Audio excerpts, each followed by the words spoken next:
सभी से निवेदन है कि कृपया अपना मोबाइल साइलेंट मोड पे रखें।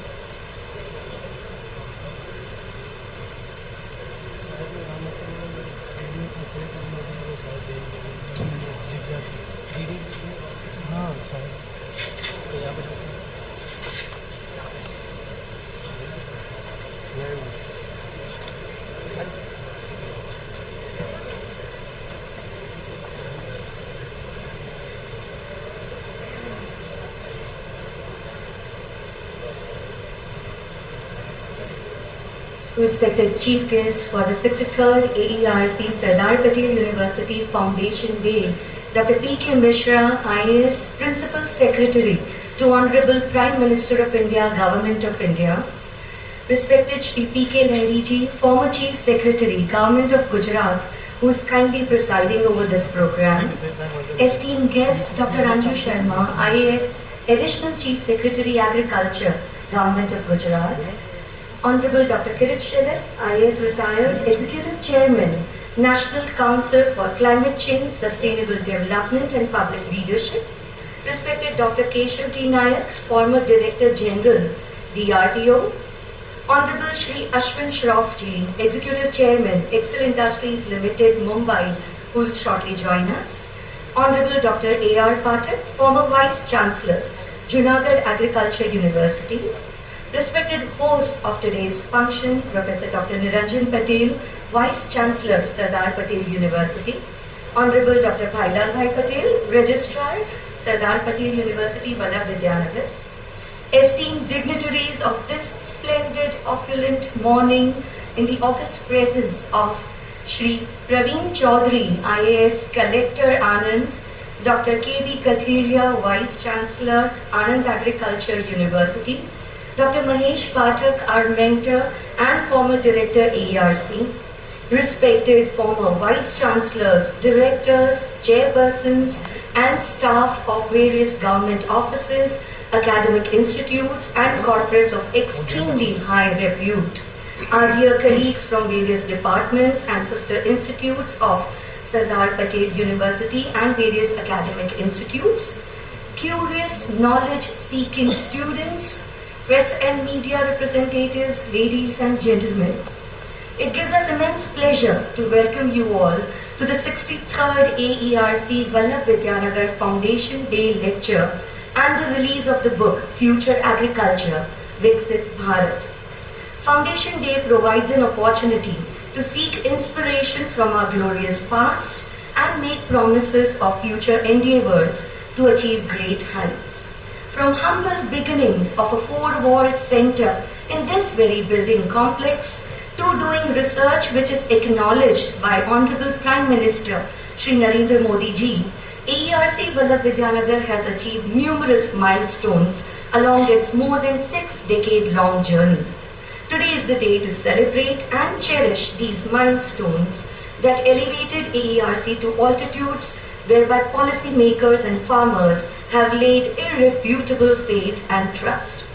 As we begin this new year of AERC, let us seek strength from Vignaharta Ganesh ji. May I request all to rise for Ganesh Vandana, followed by the University Song of Sardar Patel University.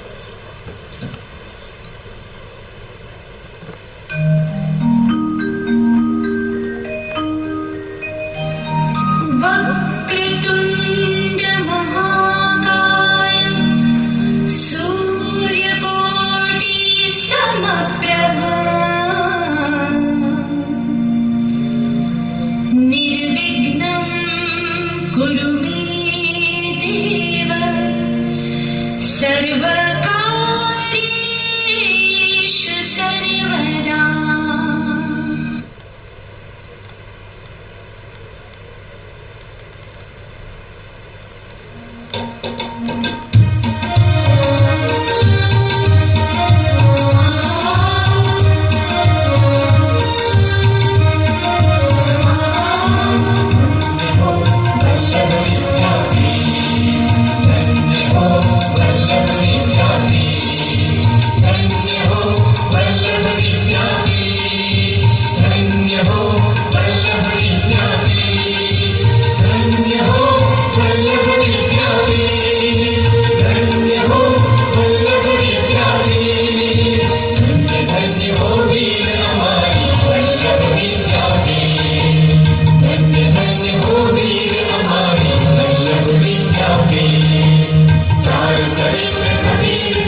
Ashwin Shroff joins us in the program. We now have the pleasure of inviting the trailblazer, Dr. S.S. Kalankar, Director and Professor, Agro-Economic Research Center, Sardar Patel University, to present the welcome address. Thank you, ma'am.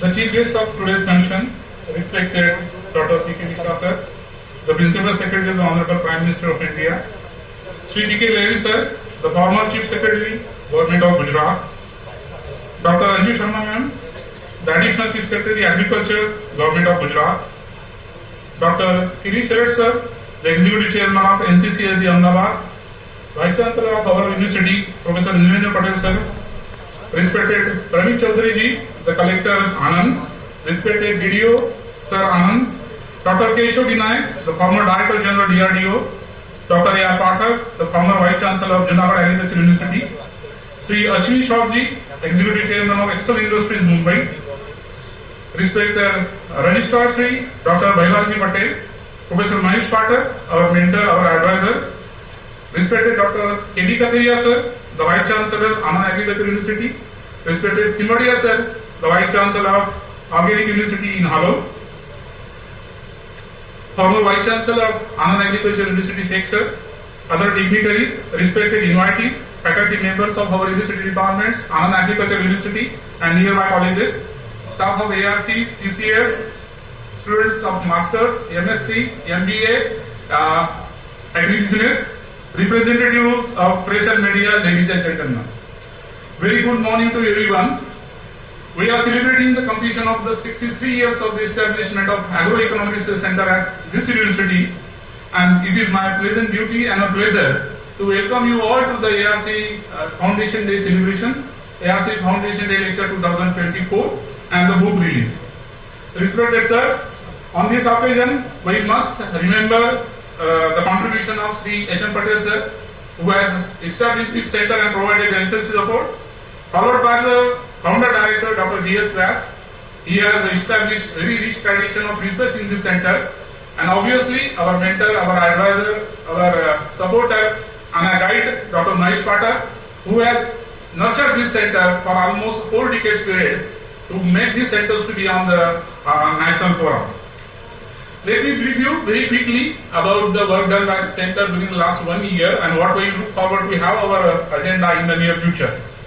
As most of you are aware, this is one of the centers established by the Ministry of Agriculture in India, and we cover the area of Gujarat, Rajasthan, Dadra and Nagar Haveli, almost covering the 20% of the net soil area of the country.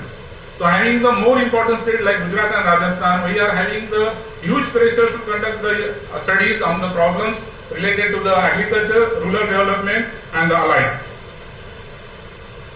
Since inception, Center has been very closely working with the PG Department of Economics, and we have collectively been organized more than 50 seminars, and we have supported to get a PhD degree to more than 50 students. During this journey, Center has completed almost 211 research studies submitted to the Ministry of Agriculture, Government of India, 21 village surveys, 5 re-surveys, and many such studies for the Government of Gujarat, NDDB, Anand, then the Government of Maharashtra. Even we have done the studies for the other institutions like ISET Bangalore and the NDRI Karnataka and so forth.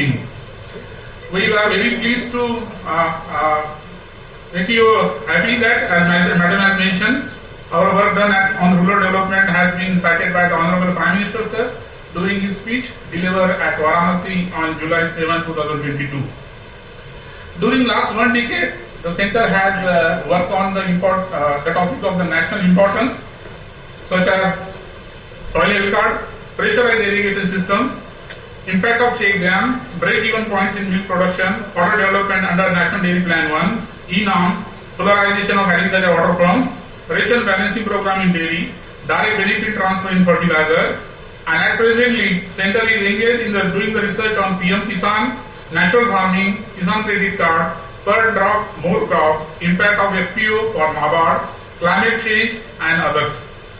I am happy to inform you that Center is recognized as a nodal training institute by the National Institute of Agriculture Extension Management, that is called as MANAGE, in Hyderabad, for training programs on agri-clinic and agri-business. It will help us tap the expertise available in the large pool of graduates in agriculture and related areas and to make them the agri-entrepreneurs and also to make them as self-employable. This program aims the better farming for the every farmers. Center is also organizing the free seminars and counseling session every month jointly with the International Institute of Import and Export Management, Ahmedabad, for the aspirants interested in marketing and agribusiness, that is on imports and exports. During the last 1 year, the center has organized National Conclave on the role of Kisan Credit Card with the support of NABARD, Ahmedabad, wherein Chief Purushottam Rupalaji, the then Union Minister of Fisheries, was the chief guest. 3 national seminars and international meets with National Council for Climate Change and Sustainable Development, wherein Sri Raghavai Patel, the Honorable Minister of Agriculture, and Dr. V.K. Salu sir, the member of Niti Aayog, were the chief guests. District level seminar was organized jointly with the Gujarat Natural Farming Science University to benefit the farmers about the natural farming. One more achievement, the Department of Economics and AERC under the auspices of Sri Mahesh Patel Endowment Fund sponsored Shaping a Good Researcher had organized Jugalbandi, the knowledge creation in social sciences and the sciences, wherein Dr. D.V. Kodwani, the Vice Chancellor, Delegate International, the Faculty of Business and Law, the Open University, United Kingdom, and Dr. Harish Park, former VC, were the main speakers. We have been publishing the monthly magazine in the Gujarati and English language, along with agriculture support scheme booklet in Gujarat and Rajasthan, which we provide the farmers at free of cost. Also, the leaflet of Desi cow-based natural farming is being circulated. Besides, the policy brief and policy alerts are submitted to the Ministry of Agriculture, Government of India, which is compiled by the CMA IIM Ahmedabad, which is the contribution of 50 centers in India. For having more collaborations on the various areas, different areas and areas which is going to be coming up in the viksit Bharat, we have signed the MOUs with Western City University, Australia, NCCLD Ahmedabad, Gujarat Natural Farming Science University Anand, that is in Halul now, International Institute of Import and Export Management Ahmedabad, Indian Society of Agricultural Marketing Hyderabad, Self-Employed Women Association, that we know SEVA, Coastal Salinity and Prevention Cell in Ahmedabad, Sister Innovation in Ahmedabad, and the Multi-State Institute of Skill Development and Research in Gandhinagar. The few MOUs which are under the process to have captured the remaining areas like Japanese Ministry of Agriculture, Forestry and Fisheries, Tokyo in Japan, Department of Social Science, School of Liberal Studies in Pandit Dindayal Energy University in Gandhinagar, Responsive Drip Irrigation Material Training Limited in UAE, and also our close institution like SPEC and others in Anand.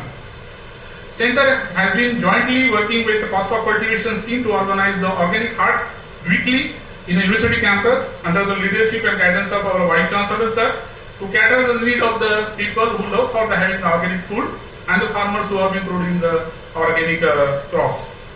We have also started the vermicompost pit in order to enhance the people's acceptance toward the organic one. With generous donation which we have received from Professor Mahesh Patel sir, we have planned to establish AERC Knowledge Center very soon, which will be very useful for the students, researchers and others. Despite of limited staff strength and a few long-pending administrative issues, our center has always tried to be in forefront in the family of Agro-Economic research centers and the units, and will continue these efforts by undertaking the objective and independent research to discover and disseminate the new knowledge on the issues enjoying the national priorities. We wish to work on the new areas like biochar used in agriculture, possibility of using the plasma water, responsive irrigation systems with increase the soil fertility and sustainable agriculture.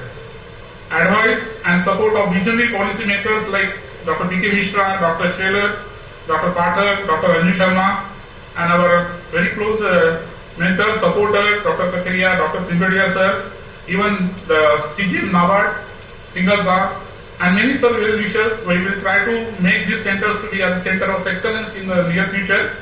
And our team, the team AERC, aims to work together with the Department of Economics to achieve and maintain the same. Ladies and gentlemen, our chief guest, Dr. P.K. Mishra, must remember his attachment with the ARC. I hope having his attachment with the IDS Sussex, that time ARC has played some role to have a discussion with him when Dr. Mahesh Patel was being on the honorary diet at that time. So it is a proud privilege that such a personality is with us today to deliver the ARC Foundation Day lecture. So we are all eager to listen to him. Ladies and gentlemen, I stop here. Thank you very much and welcome you all. Thank you, sir. We now proceed with welcoming our esteemed guests with a token of honor and respect for their gracious presence. May we now invite the head of our Sardar Patel University family, Dr. Niranjan Bhai Patel sir, to please welcome the chief guest of today's function, Dr. P.K. Mishra ji, IAS Principal Secretary to Honorable Prime Minister of India, Government of India.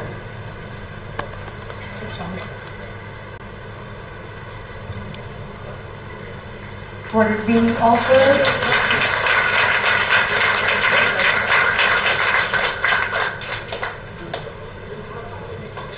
This is a Chandan sapling.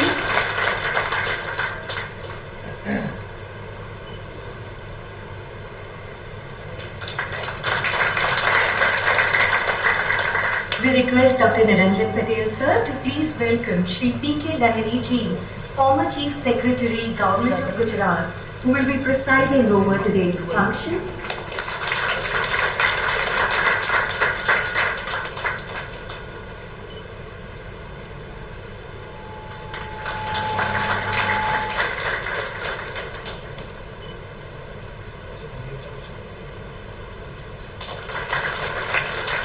Thank you, sir. We now request Dr. Bhailal Bhai Patel, Registrar Sardar Patel University, to please welcome our mentor, Dr. Kirit Shelat, IAS retired, Executive Chairman, NCCSC, Ahmedabad.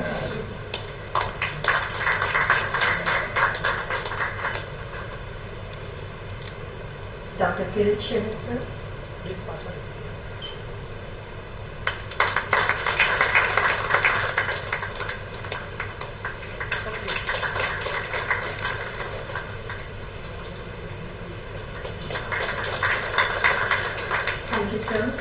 I, in the capacity of Honorary Deputy Director, AERC, take the honor of welcoming Dr. Anju Sharma, IAS Additional Chief Secretary, Agriculture, Government of Gujarat.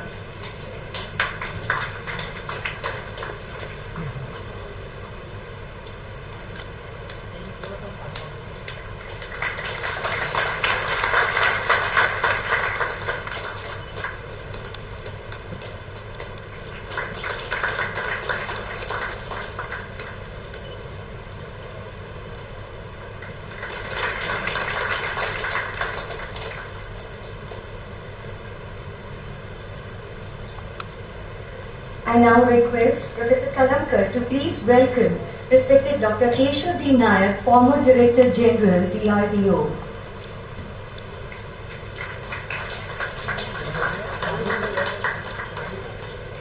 Dr. Keshav D. Nayak.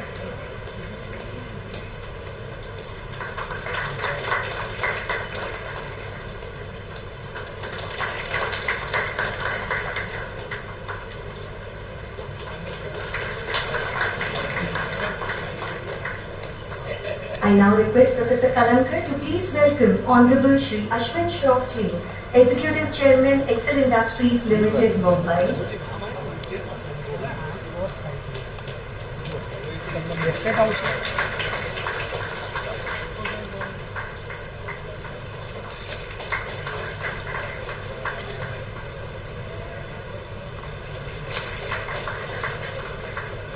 Professor Kalamkar may please welcome Honorable Dr. A.R. Pathak, former Vice Chancellor, Junagadh Agriculture-Viksit University.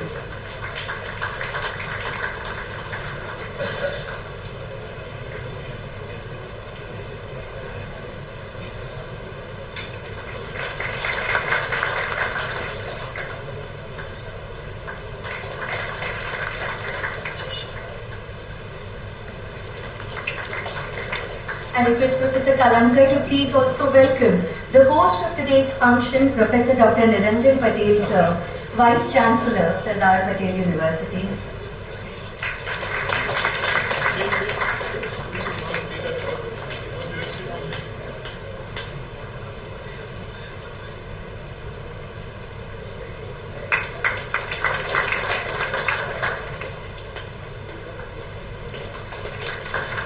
Request Professor Kalankar to please welcome Honorable Dr. Bhaila Patel, Registrar, Sardar Patel University, Vidyanagar.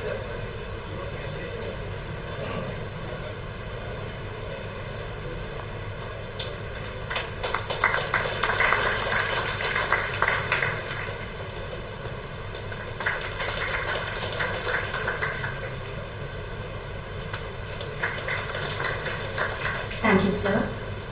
Sardar Patel University is commemorating the Iron Man of India, Sardar Patel, on his 150th birth anniversary through a series of events as a part of the flagship umbrella program called Sardar Saga, Sardar 150. Leading at the helm of affairs is our Vice Chancellor, Dr. Niranjan Bhai Patel. Ladies and gentlemen, please join me in welcoming Dr. Niranjan Bhai Patel for his address.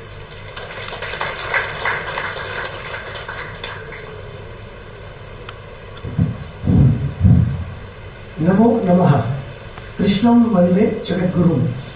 आज के समारोह के मुख्य अतिथि भारत के यशस्वी प्रधानमंत्री श्री नरेंद्र भाई मोदी साहब के प्रधान सचिव भारत सरकार आदरणीय डॉक्टर पीके मिश्रा सर, पूर्व मुख्य सचिव गुजरात सरकार समसामयिक चिंतन आदरणीय श्री लहरी साहब, डॉक्टर रंजू शर्मा मैडम अतिरिक्त मुख्य सचिव कृषि गुजरात सरकार, जिनका मार्गदर्शन न केवल AERC को मिलता है लेकिन समय समय पर विश्वविद्यालय को जिनका कुशल मार्गदर्शन प्राप्त होता है, ऐसे हमारे आत्मीय स्वजन आदरणीय श्री किरीट भाई सदर सर, सरदार पटेल विश्वविद्यालय में पधारे अन्य महानुभाव, मैं आप सबका सरदार वल्लभ भाई पटेल की इस पावन भूमि पर तहे दिल से हार्दिक स्वागत करता हूँ। इस विश्वविद्यालय की स्थापना आधुनिक वैश्विक विकास के अनुरूप ज्ञान के सभी विषयों में अध्ययन और अध्यापन के अनुप्रयोग के साथ ग्रामीण भारतीय जीवन के उत्थान के मिशन रूप में की गई थी। विश्वविद्यालय इस क्षेत्र में व्यापक रूप से कार्य कर रहा है। AERC कृषि और संबद्ध क्षेत्रों से संबंधित मुद्दों पर बड़े पैमाने पर काम कर रहा है। भारत के यशस्वी प्रधानमंत्री श्री नरेंद्र भाई मोदी जी द्वारा AERC में ग्रामीण विकास पर आयोजित मूल्यवान शोध रिपोर्टों पर सराहना पाने का विश्वविद्यालय को गर्व महसूस होता है। एक संस्थान के रूप में AERC ने 63 वर्षों का एक महत्वपूर्ण सफर पार कर लिया है। यह देश में अपनी तरह से एक अग्रणी अनुसंधान केंद्र के रूप में उभरा है। डॉक्टर महेश पाठक ने इस AERC को आकार देने में महत्वपूर्ण भूमिका निभाई है। अनुसंधान और शिक्षा के अलावा विश्वविद्यालय में वर्मी कंपोस्ट, जैविक किसान बाजार, millet food festival, green campus जैसी कई गतिविधियां कर रहा है। मुझे आपको यह बताते हुए खुशी हो रही है कि हमारे विश्वविद्यालय को प्लेटिनम रैंकिंग के साथ गुजरात की पहली ग्रीन यूनिवर्सिटी के रूप में सम्मानित किया गया है और इस वर्ष में विश्वविद्यालय को प्रतिष्ठित इंटरनेशनल ग्रीन यूनिवर्सिटी अवार्ड के लिए चुना गया है। AERC और NCST के अहमदाबाद में भारतीय कृषि में उभरते मुद्दों, जलवायु परिवर्तन, अमृतकाल के दौरान अपनाई जाने वाली रणनीतियों पर संयुक्त रूप से हम काम कर रहे हैं। हम सब जानते हैं अमृतकाल के 4 अमृत स्तंभ हैं, हमारी नारी शक्ति, हमारी युवा शक्ति, हमारी कृषि शक्ति और हमारे गरीब और मध्यम वर्ग का सशक्तिकरण, जो आने वाले वर्षों में निसंदेह भारत को नई ऊंचाइयों पर ले जाएगा और एक विकसित राष्ट्र का निर्माण करेगा। भविष्य में हमने NCCSP के साथ मिलकर कुछ प्रोग्राम भी बनाए हैं। छोटे खेतों और सीमांत किसानों जो बहुसंख्यक किसान हैं, उनके लिए टेक्नोलॉजी ट्रांसफर इस समय की मांग है। हमें छोटे खेतों को लाभदायक बनाना होगा और अब डिफरेंट टेक्नोलॉजीज और टेक्निक्स हमारे पास उपलब्ध है। NCCSP के साथ हम लगभग 5 गांवों में एक मॉडल परियोजना विकसित करने के लिए काम करेंगे और छोटे खेतों को व्यवहार्य और लाभदायक बनाने के लिए एक मार्गदर्शिका विकसित करेंगे। सही तकनीक, विभिन्न उपकरणों का सही उपयोग, पानी, ऊर्जा का उचित उपयोग, लागत कम करने के लिए ड्रोन की मदद, ऐसे कुछ महत्वपूर्ण पहलू है जिन पर हम निकट भविष्य में NCCSP के साथ मिलकर काम करना चाहते हैं। मुझे निश्चित रूप से विश्वास है कि AERC और NCCDS की ये सहयोग लंबा सफर तय करेगा और सफलता में नए मील के पत्थर हासिल होगा। मैं आप सबको विश्वास दिलाता हूं कि विश्वविद्यालय उसके लिए सभी आवश्यक व्यवस्था और सहायता प्रदान करेगा।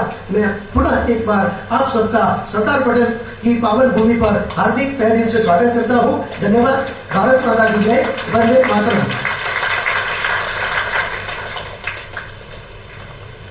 Thank you, sir.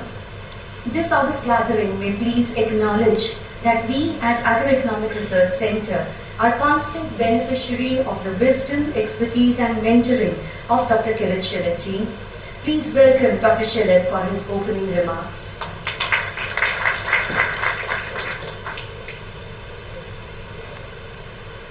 સૌને પ્રણામ, સુપ્રભાત. આજના આ એક ખૂબ મહત્વના પ્રસંગમાં આપ સર્વ અહીંયા સૌ ઉપસ્થિત થયો છો. આપ ઓલ ડિસ્ટિંગ્વિશ્ડ મેમ્બર્સ ઓફ ઓડિયન્સ, આપ સર્વનું હું અમારા બધા વતી સ્વાગત કરું છું. આપના સર્વ માટે ખૂબ જ ગર્વની વાત છે કે આપણી વચ્ચે માનનીય વડાપ્રધાન શ્રીના અગ્ર સચિવ શ્રી ડોક્ટર પીકે મિશ્રા, જે આપણા ગુજરાતના છે અને અત્યારે કેન્દ્રમાં સેવા બજાર છે, એ ઉપસ્થિત છે. એ આપણને સંબોધન કરનારા છે. આપણા ભૂતપૂર્વ મુખ્ય સચિવ ડોક્ટર પીકે લહેરી આપણી વચ્ચે છે અને એ બંનેને, ડોક્ટર મિશ્રાને અને ડોક્ટર પીકે લહેરીને અમે we call them as a jugglers of Gujarat. તો આપણે બધા જોરદાર તાળીઓથી સ્વાગત કરીએ.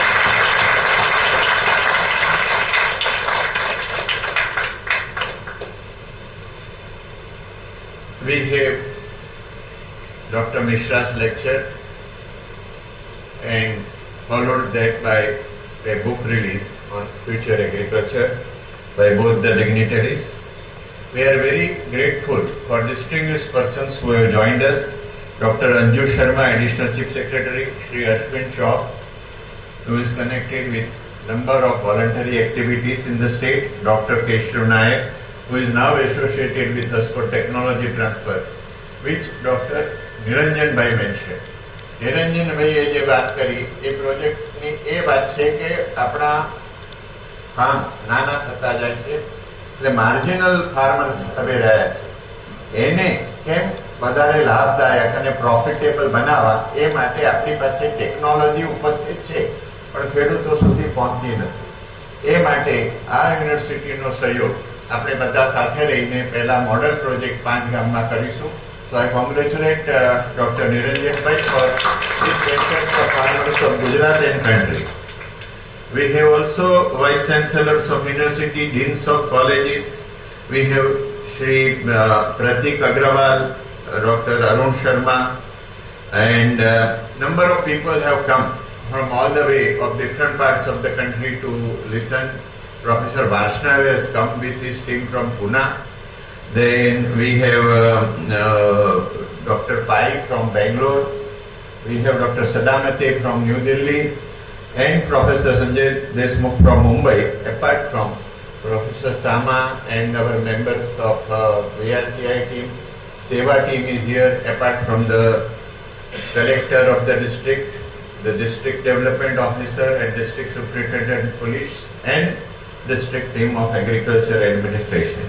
I congratulate Dr. Niranjan Patel, Vice Chancellor of the Sardar Patel University, for developing wonderful university which is a path-breaking tradition and whose alumni are all over the country and at international level. And whenever you give the name of university, the admission in international level is immediately secured. That is the reputation of the Sardar Patel University. And I congratulate him and all his team members who have developed this, including Dr. H.M. Patel, who was behind this. I congratulate Dr. Kalamkar, who is doing wonderful work. Dr. Pathak is also here. They are doing very good work. And taking forward in economic research is very important, not only for the farmers' development, for the country's development. I also noticed that Dr. Singhal from India, from NABARD has come, Timbadia is here, Professor Sheikh is here, Professor Pathak is here, so we welcome all of them. I will not take now much time, just to conclude to say we are heading for the Amrut Kaal, led by our dynamic Honorable Prime Minister Shri Narendra Modi. He calls for concerted action, and he himself has laid down path for agriculture and rural development. We therefore thought that there is need to develop an action plan, and therefore we had series of seminars, output of which in this book on future agriculture, which will be released today by Dr. Mishra. And once again, we thank you all for being here and patiently listening to this speech. Thank you very much. Jai Hind, Pranam. Thank you, Sharad sir. As mentioned earlier, this splendid morning is blessed with gracious presence of esteemed guests. Join me in welcoming one such esteemed guest, Dr. Keshav D. Nayak, former Director General, DRDO.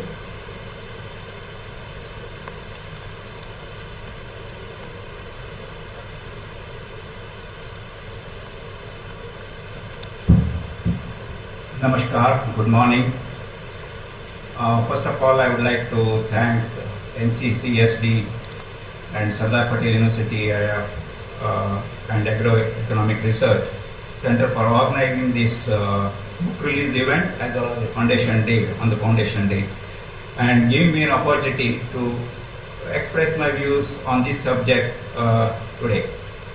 I would also want to thank Dr. P.K. Mishra ji for gracing the occasion. As you are aware, Dr. Mishra ji is in Delhi, but I think everybody is 100% sure that he is उनके दिल में, और doctor Mishra ji Delhi में रहते हैं, लेकिन दिल में एग्रीकल्चर है. Because of his effort, I think yesterday government of also cabinet has approved a 7 step program for agriculture. I think a big kudos to him for pushing the agriculture in India. And on this occasion also, I would like to thank Shri P.K. Bharat ji for gracing the occasion, as well as Anju Sharma ji, Professor Niranjan Patel, Dr. Patel, and dignitaries on the dais and off the dais, and 21st century India. So when I always address the students, I always call them 21st century India because the 21st century belongs to them. Thank you for being here. So although I am not an agriculturist, I would like to confess that I belong to agricultural family, but somehow for 30-40 years I got into technology areas, worked with Dr. Kalam for about 30-40 years on missile technology, and so I try to push technologies.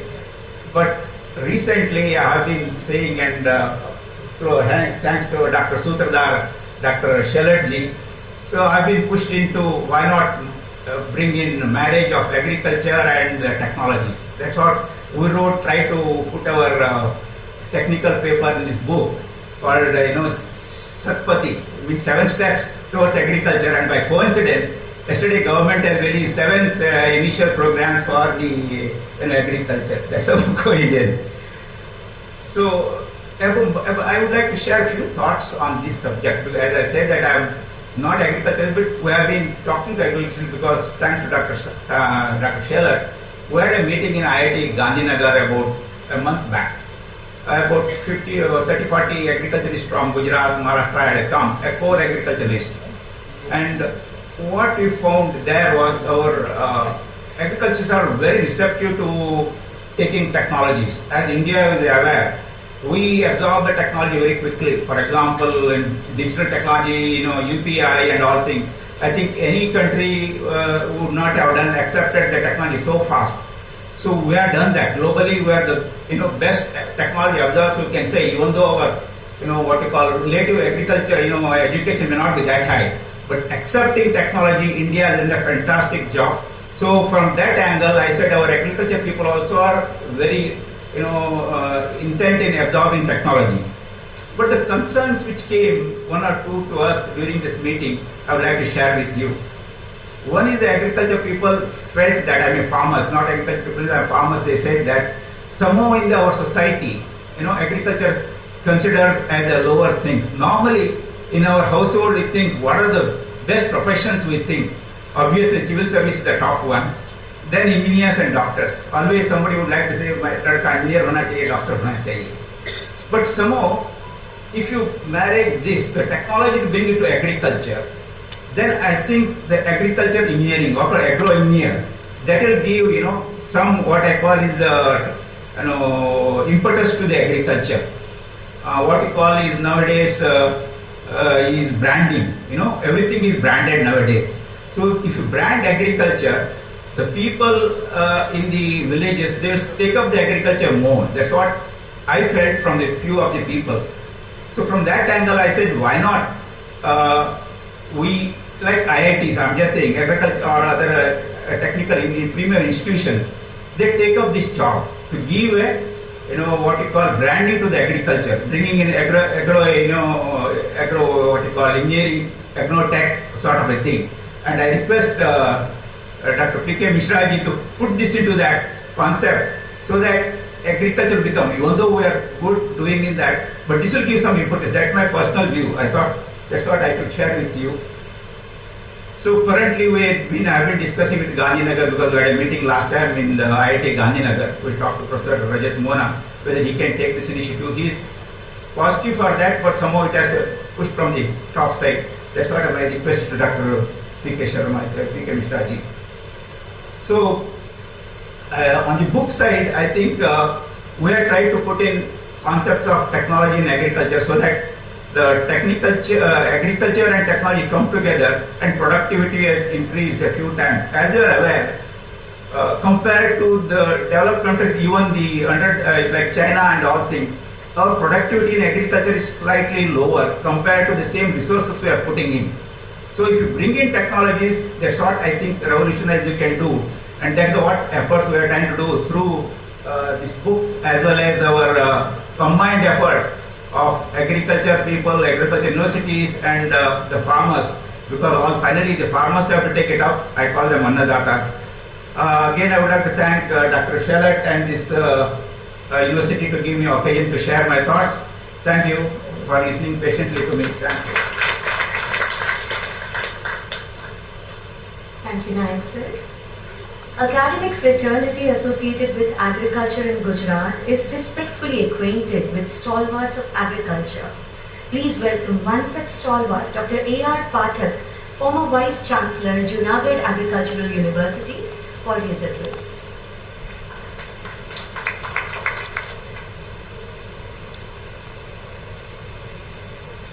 Very good morning and namaskar to all. Respected dignitaries on the dais, Honorable Dr. P.K. Mishra Sahab, Principal Secretary to Honorable PM, most respected Lahiri Sahab, former Chief Secretary Gujarat, Additional Chief Secretary Gujarat, Madam Anju Sharma, Honorable Vice Chancellor of this prestigious university, Dr. Niranjan Bhai, Honorable Kirit Shalat, Dr. Keshav Nayak, Sri Ashwin Bhai, Velal Bhai Registrar, Dr. Kalamkar. Among the audience there are many dignitaries and Professor Varsne, Nabar CGM, Dr. Singhal, Dr. Kathiria, Dr. Mahesh Pathak, Dr. Sheikh, Dr. Timbadia, Collector, DDO, ESP, Dr. Deshmukh, Dr. Sadamate, and many others. Dear students, invitees, press and media. It is a matter of great pleasure for all of us that today we have with us two legendary personalities in administration, Dr. P.K. Mishra, Principal Secretary to Honorable Prime Minister of India, and Sri P.K. Lahiri, former Chief Secretary of the Gujarat. It is a proud moment for all of us. Thanks to the organizer for giving me the opportunity to introduce and say few words about the Dr. P.K. Mishra. Friends, Dr. P.K. Mishra joined in IAS, he is a 1972 batch IAS of the Gujarat cadre. He is the first civil service personnel designated as a cabinet level. Please give him in a big round. Academically, he holds MA and PhD in Economics Developmental Studies from University of Sussex, UK, which is a highly QS ranked university. He worked in very harsh areas of Tharal, where there was no electricity or electricity was coming for a few hours. There was also similarly the telephonic facility very few, and water crisis during those days when he was working in Tharal. He visited many villages, knew problems of the farmers, worked on it with a great transparency and dedication to uplift poor people and improve the villages. Even he established a teacher transfer procedure very boldly in Banaskantha district to remove favoritism and corruption with satisfaction of all the teachers. He established power of DDO as per the Panchayati Raj, which is one of the milestones today also.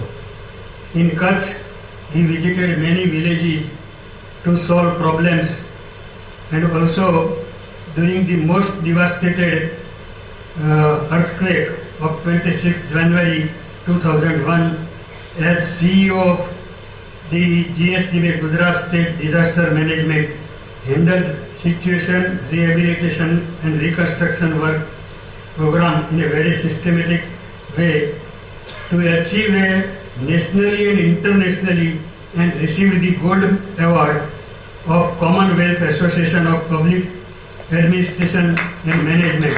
He is considered to be a disaster expert manager.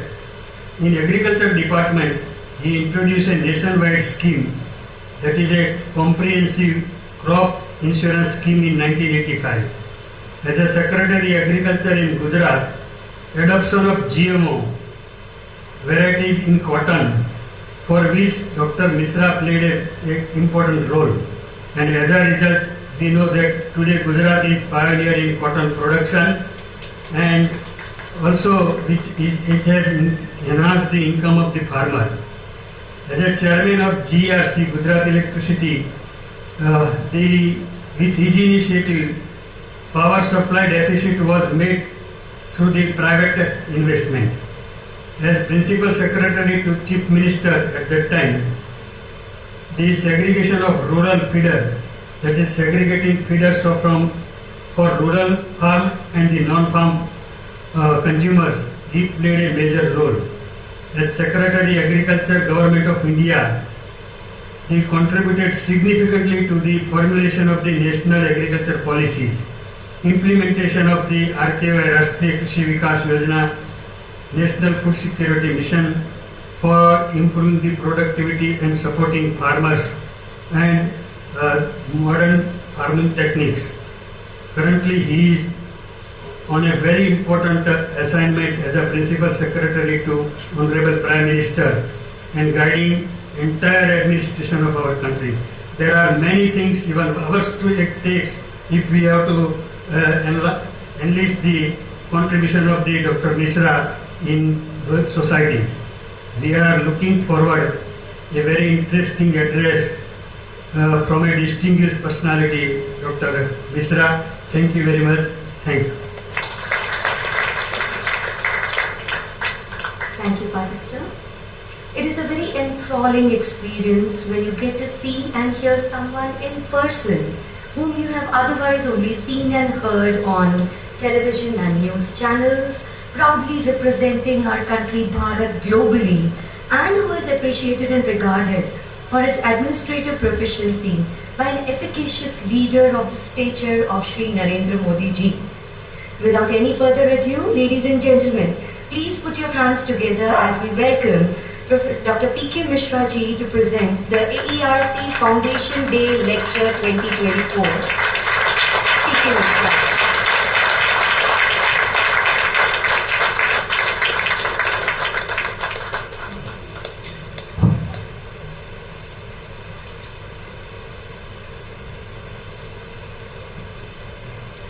Professor Dr. Niranjan Patel, Vice Chancellor, Sardar Patel University, Sri P.K. Lahiri, former Chief Secretary, Dr. Anju Sharma, Additional Chief Secretary, Agriculture, Dr. Kirish Selat, Chairman NCC SD and former Secretary, Agriculture, Dr. Mahesh Patel, who is on the front row there, I can see him, distinguished guest on the dais, other distinguished invited guests, faculty members, and my dear students. Because here I know so many people who are at the audience and also all those on the dais. I thought Dr. Pathak had already addressed their names, so I will not spend much time. સૌથી પહેલા તો આપ સૌને મળીને ઘણો આનંદ થાય છે. ઘણા વખત પછી અહીં આવવાનું થયું, પર્ટિક્યુલરલી એગ્રો-ઇકોનોમિક રિસર્ચ સેન્ટર અને એગ્રીકલ્ચર સાથે તો I was associated for a long time. So અત્યારે આપ સૌને મળીને બહુ આનંદ થાય છે and I feel I have many nostalgic memories also. And today, particularly being here at the Agro-Economic Research Center, which had immensely contributed, as it was brought out also, for more than 6 decades to study, research and policy analysis relating to agriculture, economy in the country. It has improved our understanding of various issues in agriculture and rural development. It was Sri H.M. Patel, a very distinguished civil servant and a policy maker who envisioned setting up of the institute and also supported its development. Dr. V.S. Vyas, who was the first director of AERC, established rich traditions, research and analytical work. Dr. Mahesh Pathak, who was associated with AERC for more than 35 years as director and subsequently as honorary advisor. It is nice to see that Dr. Mahesh Pathak is also here.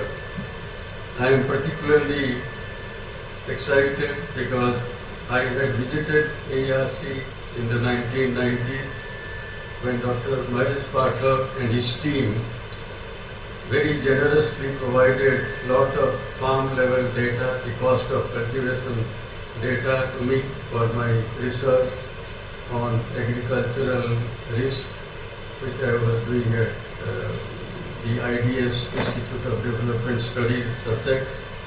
So I owe a great deal to the AERC for such invaluable data for me and also of course for the country. I had an earlier association with Dr. Mahesh Pathak when he was the chairman of the first ever Agriculture Commission of Gujarat during 1988 and 90, and I was very closely associated with the deliberations of the commission as I was working as joint secretary in the Department of Agriculture those days. In fact, I remember those days a lot of interesting and exciting and enlightening discussions with Dr. Pathak and other members of the Agriculture Commission those days. So it was nice of Dr. Mahesh Pathak to send to me some email also when he came to know that I am coming here, and it is nice to see him here in person. So I have very great memories of him and his team. Today's program also includes release of a book, Future Agriculture-Viksit Bharat, edited by Dr. Patel, Dr. A.R. Patel, Professor Srikant Kalamkar and Dr. Omedari Mbua. This book is a compilation of articles focusing on important aspects of agriculture, achievements, issues and challenges. Prime Minister Narendra Modi has given a clarion call for a Viksit Bharat, a developed India by 2047.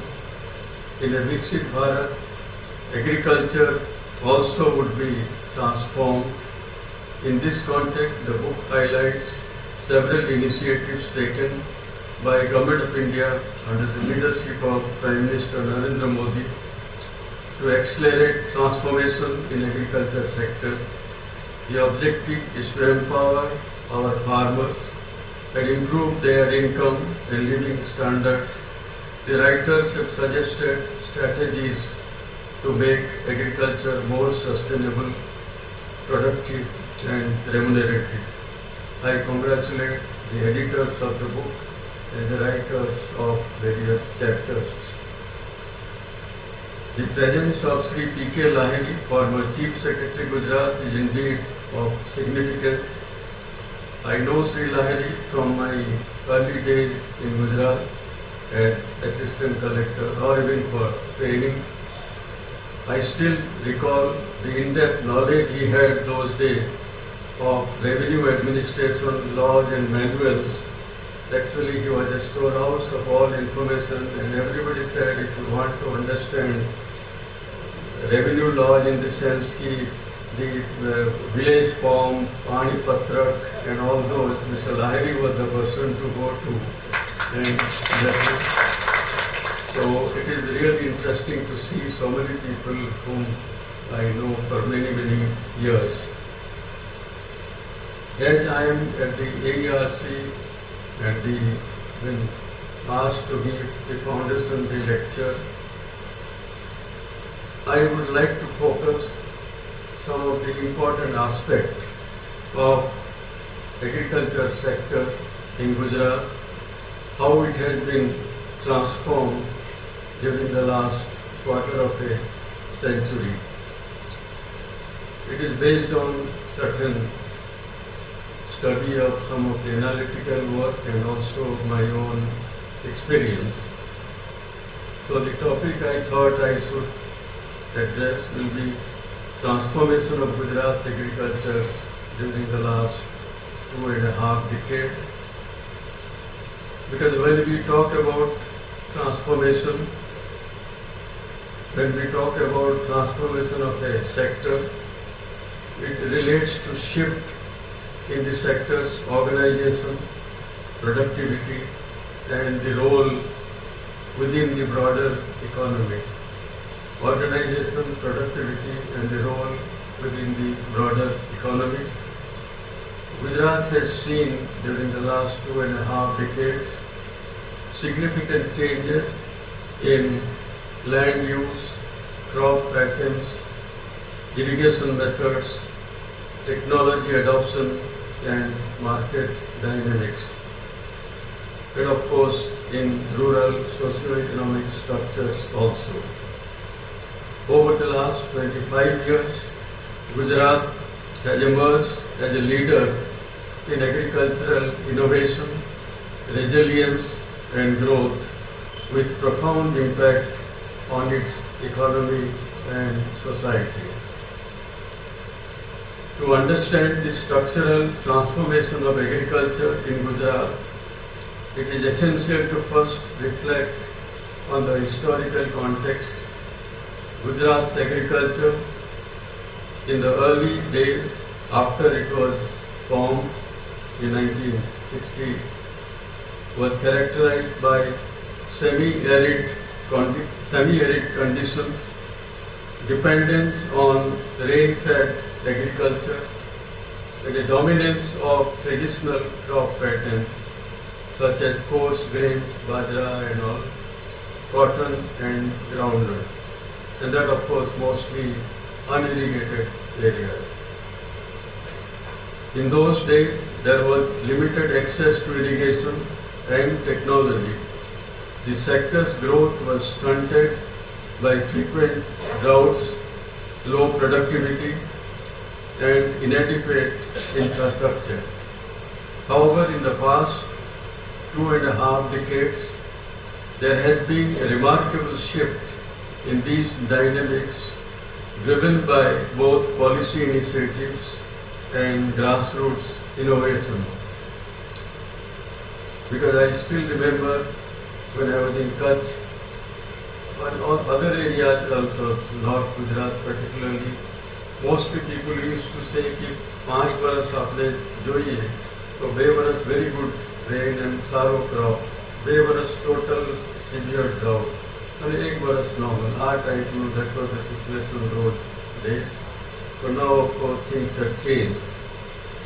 In a chapter on, I think Dr. Patel mentioned something, or Dr. Naik mentioned something about how people are not interested in agriculture. In a chapter of the book, Recalibrate Changing Paradigms, which I and Mr. N.K. Singh had co-authored, I had written 5 chapters. And that time also I touched upon the issue because there was some national sample survey finding that youth today, not, of course that was many years back, about 10-15 years ago, not interested in agriculture. In that context, I had put forward in that chapter in the book 4 ideas relating to agriculture. The first, agricultural growth and development depends as much on the efforts that are put in agriculture sector as on other activities other than agriculture, and even on the efforts being invested in activities that are not directly related to agriculture. For example, when we talk about agricultural development, we talk about high-yielding seed or fertilizer and so on. But one thing we ignore, the linkages with other activities like, for example, irrigation, roads and so on. Because a person managing agriculture doesn't, of course there are other departments, but that silos are there.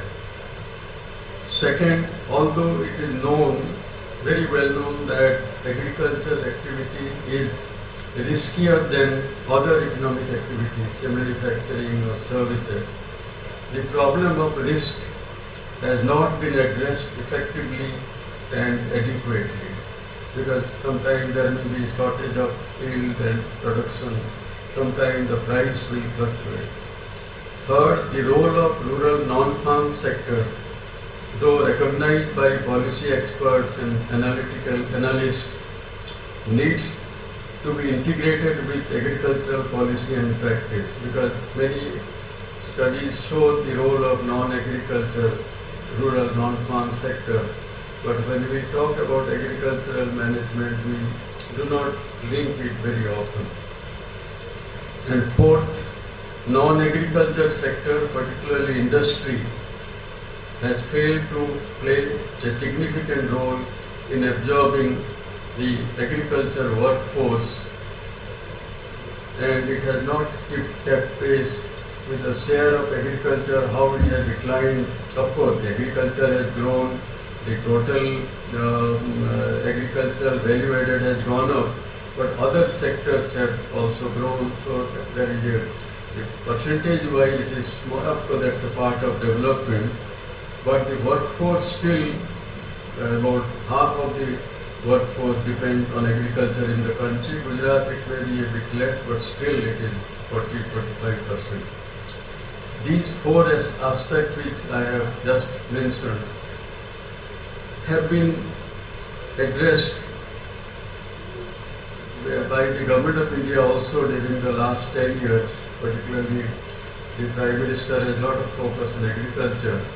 But possibly Gujarat has addressed all these also more effectively, though it much needs to be done.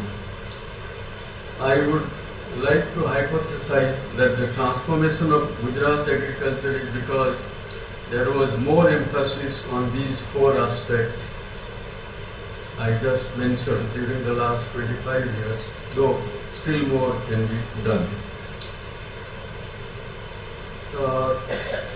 At this stage, I would like to give some ideas about when we talk about transformation in Gujarat agriculture.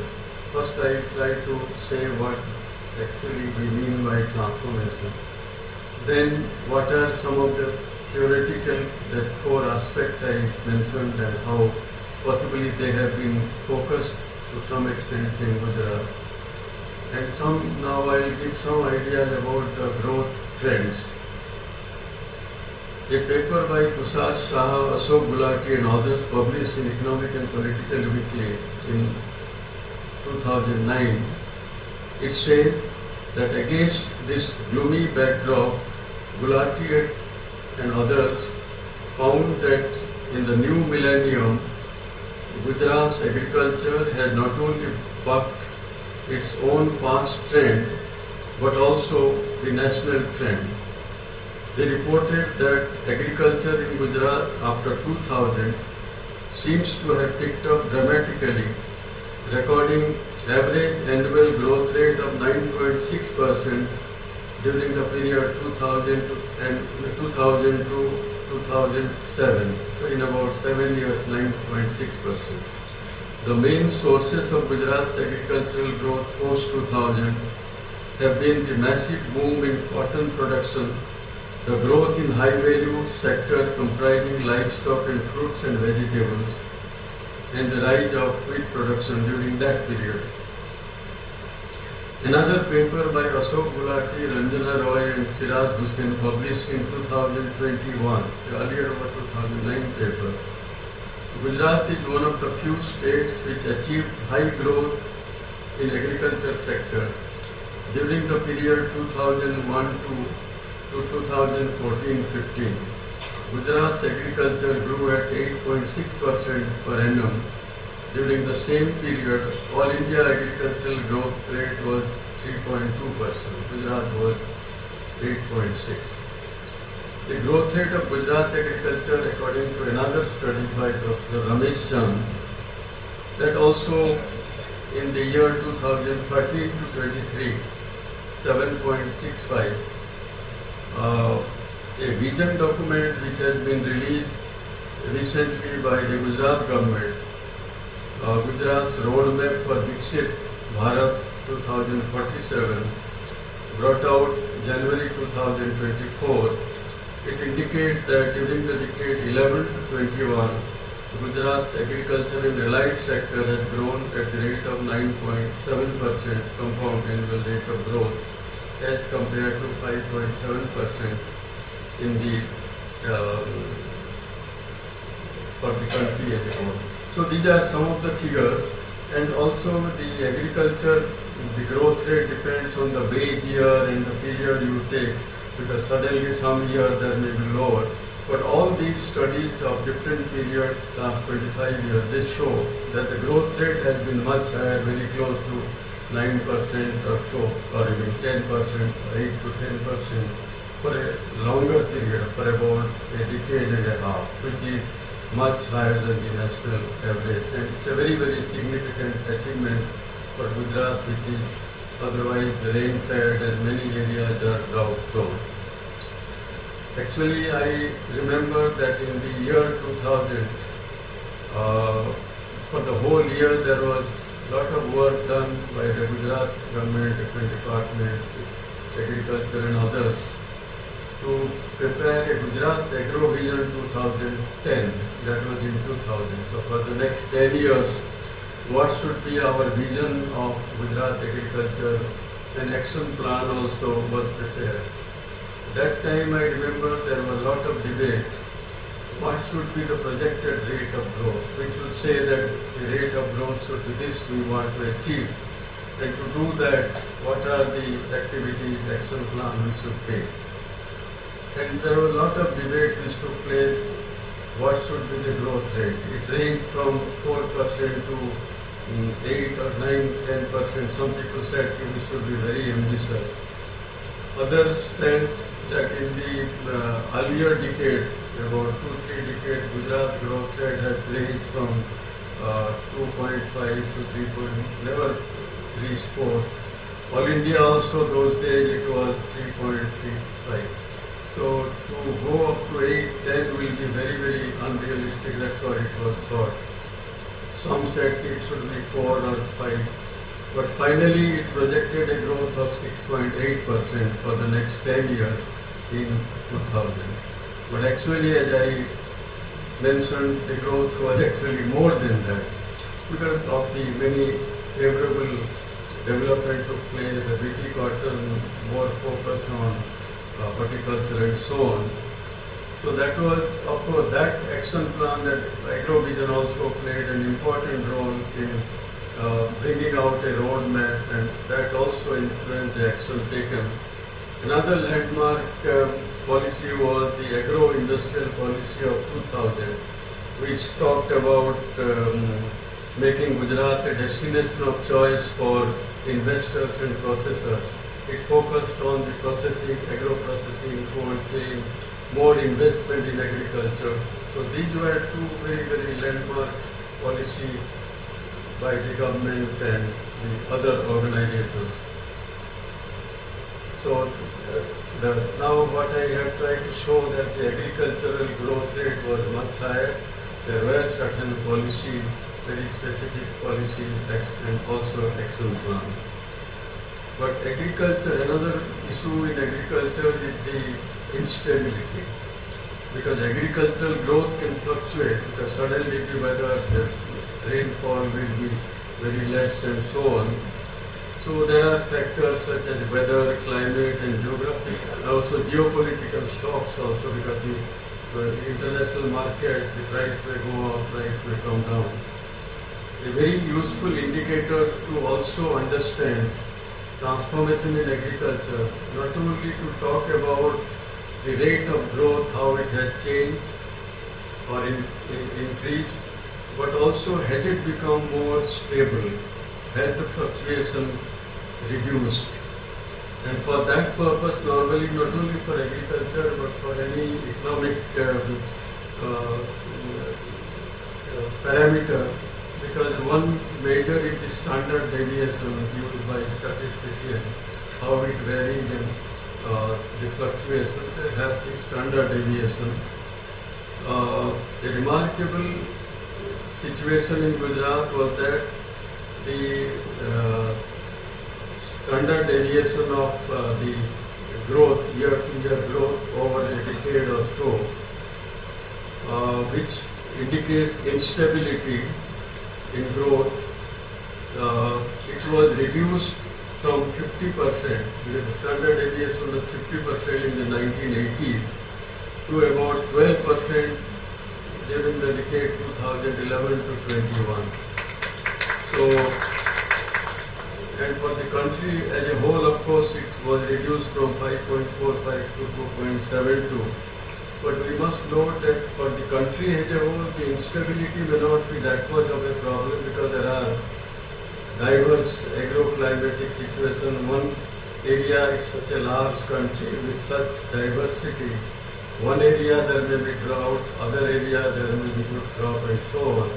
But for a state like Gujarat, it is different. So there it is very remarkable that this instability has also been. That is of course because of the irrigation and so many factors. So Gujarat is called the growth engine in India.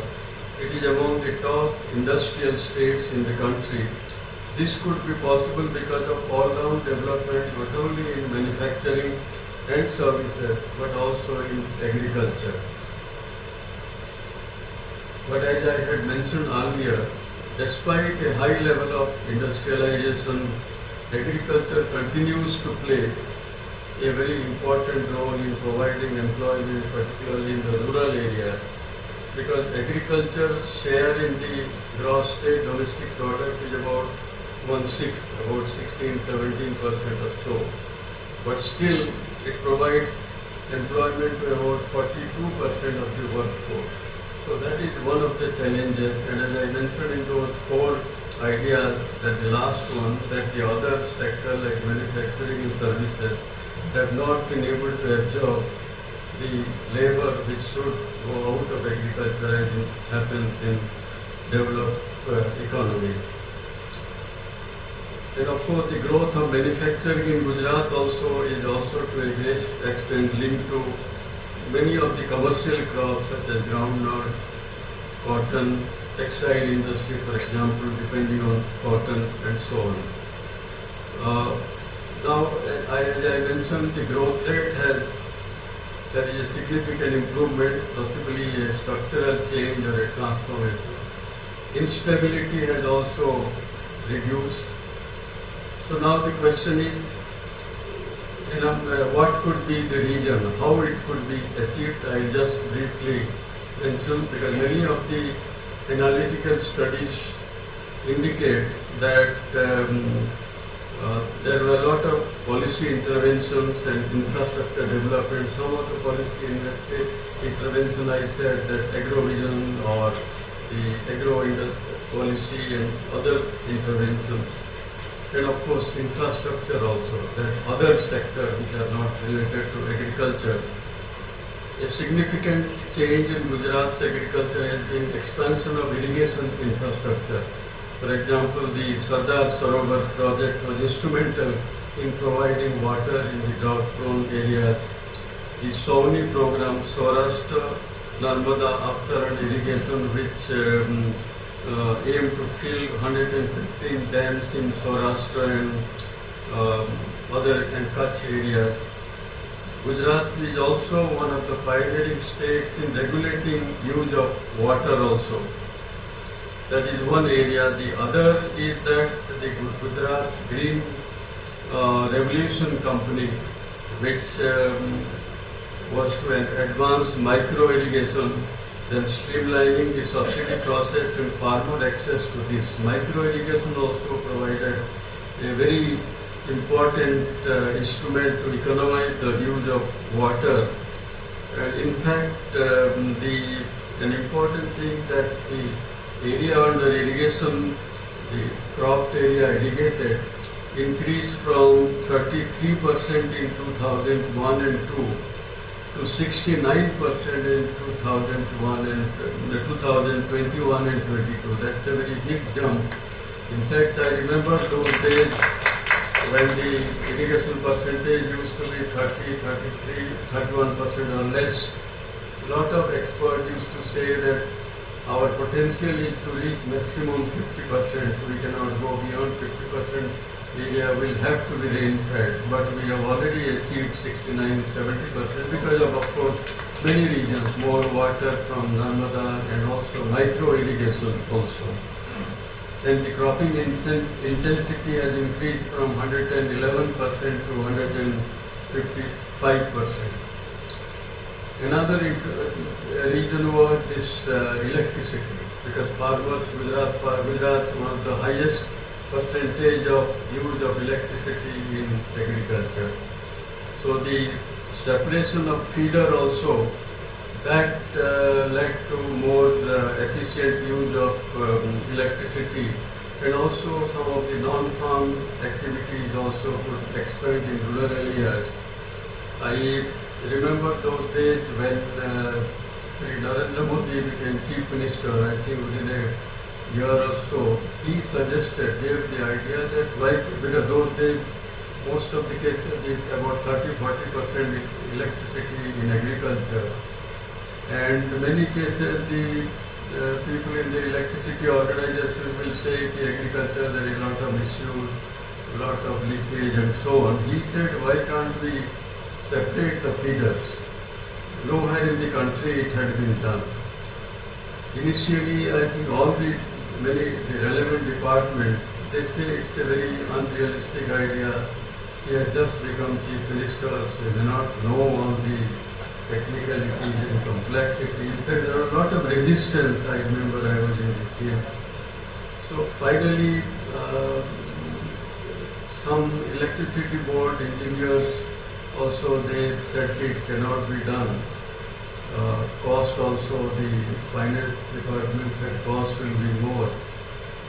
Then I called some of the engineers, because I was in electricity board before that for 4-5 years. So they had some confidence in me. So I said, let us start in a few villages on a pilot basis. And then it was started. The rest, of course, is history, because it was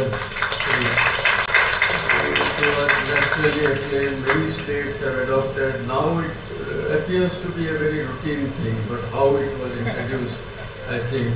So without increasing the the total quantum of energy, it changed the whole profile of the rural area, rural agriculture. Then of course shift to high value crops also has taken place. More area under horticulture, which has from food crop to high value crops, and the area under horticulture has increased very significantly. So also spices, flower production. That is one area where Gujarat also is one of the leading states now. Floriculture becoming a very important activity now for the farmers. Favorable climate, and also even in this Surat, Anand and Vadodara area, there is a lot of floriculture nowadays, which I was also surprised to know, because those days when I was here, hardly any flowers here. Then Krishi Mahotsav, which was introduced by the then Chief Minister, who is now Prime Minister, and soil health card.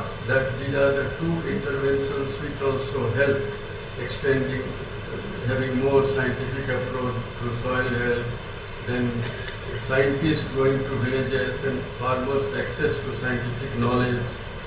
iKhedut portal, which provides farmers with timely access to agricultural inputs, the latest farming knowledge, welfare schemes, weather updates and so on. So all these have changed the profile of extension, access to knowledge. The other intervention was the high-yielding varieties and biotechnology. Particularly the adoption of BT cotton has led to much higher yield and lower use of pesticide. Of course, of late there have been some issues about the BT cotton, but that transformed the semi-arid area. The area under cotton increase, the productivity increase and cotton production, I will not like to go into number, but has phenomenally increased. That again, a very interesting experience I had, because I remember in the year 2001, when again Modi was first, very early days of his Chief Minister.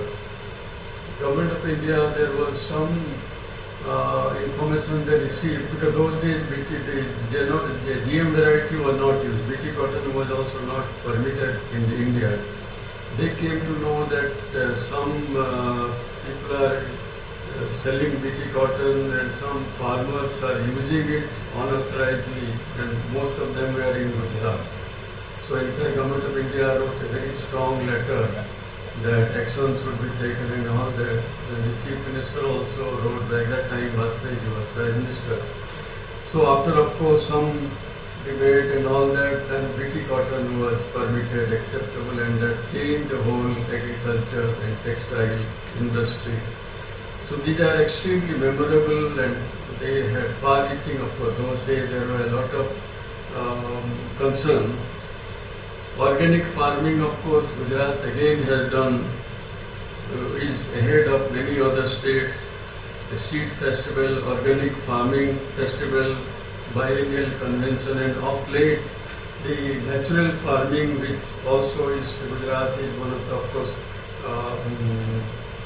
the north states of Himachal Pradesh did well, and our Gujarat governor is a pioneer in this, and he has inspired. So that also had a lot of prospect, and the fertilizer use will be reduced. Fisheries has also, Gujarat has long coastline, and in fisheries also Gujarat has done very good work. And horticulture, fisheries, dairy, of course, we are at Anand and all of us know. But that time it was only Amul, but other parts of Gujarat, North Gujarat and all, dairy, fisheries, horticulture, all these, and the forestry sector also has showed 18% annual growth rate from 14-15 to 22-23. So all these have led to agriculture value added, increased income of farmers. Another important area is the marketing reform actually, which is very important because farmers have two types of risk. One is the yield risk and price risk. So in the case of marketing, it can address some of the issues of price risk. Gujarat was among the pioneers in implementing the Model Agricultural Produce Marketing Committee Act, which was circulated by Government of India, and to sell produce outside the regulated market. Gujarat Agricultural Produce Marketing Act was amended in 2007 with provision of contract farming, direct marketing, e-trading, private markets, single point levy of market fee, and establishment of also farmer market. These are all permitted under the law. In many areas they have adopted. And dairy sector, of course, is a model for marketing also. It is not merely dairy, but how marketing, how farmers come, how the cooperatives collect. So this cooperative marketing structure also played a very crucial role, not only in dairy but also in horticulture. And about 42 cooperative marketing societies and 197 APMCs deal with sale and purchase of horticultural produce also, much more than any other state, and it is going beyond dairy. Another area, though still it needs to be expanded in Gujarat and of course other parts of the country also need it more. Onion dehydration industry. In Gujarat, it is 80% of the onion is 80% onion dehydrating units are there in Gujarat. And now the Atomic Energy Commission, Baba Atomic Research Institute has developed some technology that radiation, so onion, the shelf life can be increased. That last budget also Government of India has announced that it should be, at least we should have 500 such centers, all particularly onion growing areas of the country. And the other point which I mentioned out of the four, agricultural risk. Several policy initiatives like this water management, increasing the area under irrigation and marketing reform help mitigate the risk, yield risk and price risk. More importantly, Gujarat accepted the crop insurance scheme which was introduced in 1985 much faster than other states. Because as I mentioned that agricultural risk has not got as much focus, though it needs more focus, but Gujarat probably gave more focus to it. I remember this crop insurance when it was introduced possibly in the later part of 80s, early 90s, Gujarat, Maharashtra and one or two other states, maximum farmers covered in these areas. But of course some misuse also took place and there were many complex issues. But the coverage of farmers was also extremely important. And with this, many analytical studies show that the farmers' income also has increased. And women empowerment has also taken place in the sense that women participation in agriculture, cooperatives and self-help groups. For example, self-help groups, village organizations and cluster level federations have more than 15 lakh women members associated with agriculture-related activities. These women have notable increase in their income and empowerment because the role of women in agriculture, of course, an area which has been studied in depth for quite some time, and it needs to be much more now when we talk about women participation in the labor force. Agriculture in any case provides a much better opportunities. Rural infrastructure is one of the 4 points I said. Other sector may not be directly related to agriculture, like rural roads or even electricity. All these play a very important role under the Pradhan Mantri Gram Sadak Yojana. 15,000 kilometers of roads have been constructed in Gujarat. So this has led to market access and farmers' mobility. So with all these, I think so far, before I conclude, that what has happened, that Gujarat agriculture has been transformed during the last 25 years, and the rate of growth, decadal rate of growth has significantly increased and much higher than other states.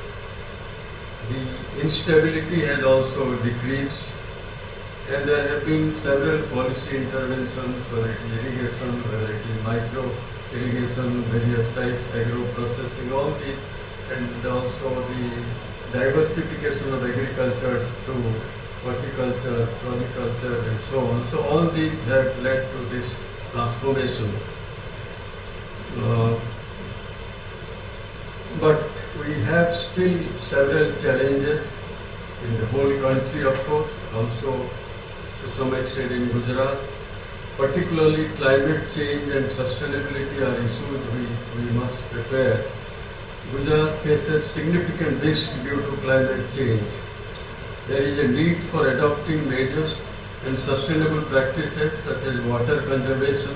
Whatever water we have, we should still conserve more.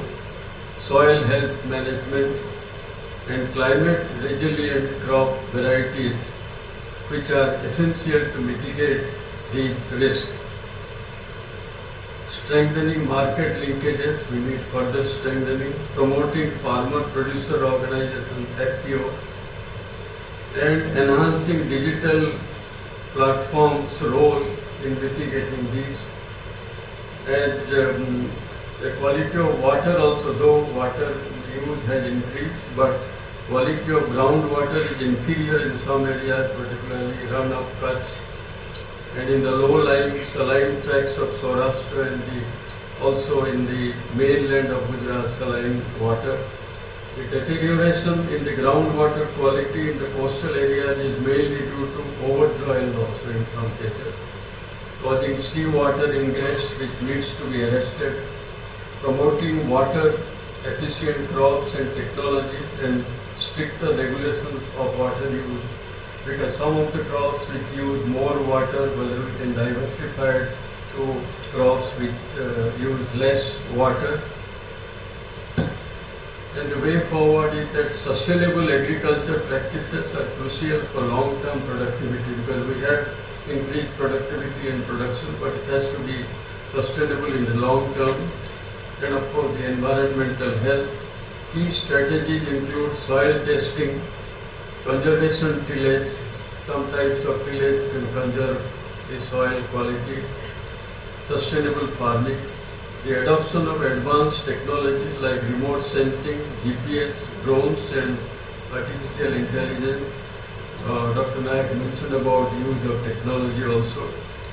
Especially climate resilient crops for efficient and also efficient water use and novel fertilizer. Now we talk about nano fertilizer, of course, use has to expand.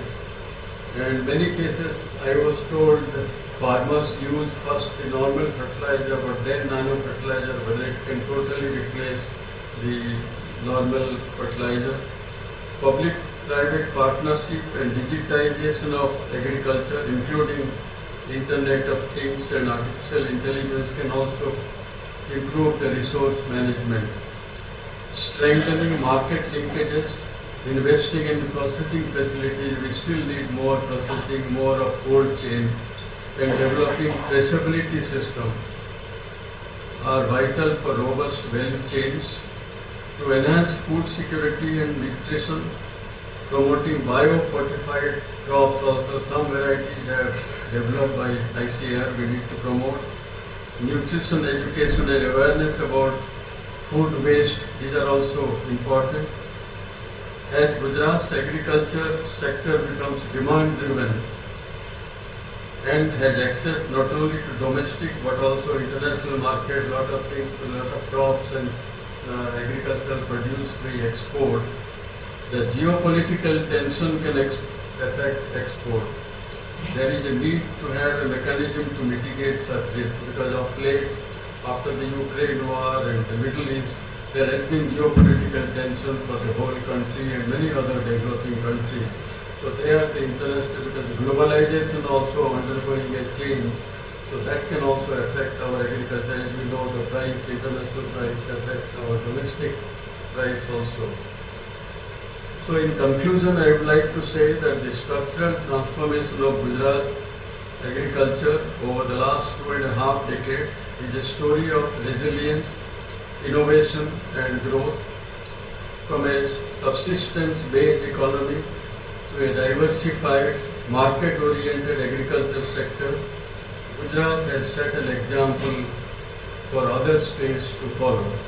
However, as we celebrate these achievements, we must also recognize the challenge that lies ahead.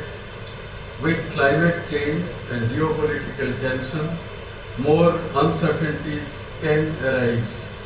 Sustainable practice, inclusive growth, and adaptive strategies are essential to ensure Gujarat agriculture sector continues to thrive in the face of changing global and local dynamics.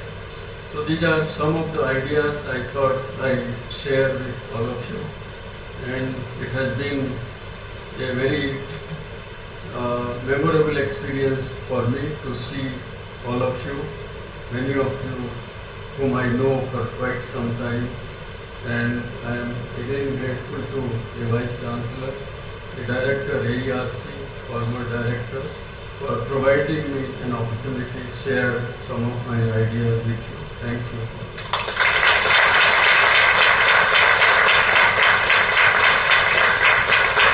Indeed, a standing ovation from all of us present here. We are extremely delighted by this address. We'll never be obliged enough to thank you for this address. For everyone's information, this entire event is being covered on YouTube and Facebook Live. Also, for the delight of this August gathering, allow me to inform you all that like all our previous AERC Foundation Day lectures, this lecture will also be available in the form of a publication for all those of you who are desirous to have the same, for which you can subsequently contact AERC. Extremely thankful for you, sir, for this AERC Foundation Day Lecture 2024. Proceeding further, we now have the pleasure of announcing the release of the book Future Agriculture-Viksit Bharat. We request the dignitaries on the dais to please release the book.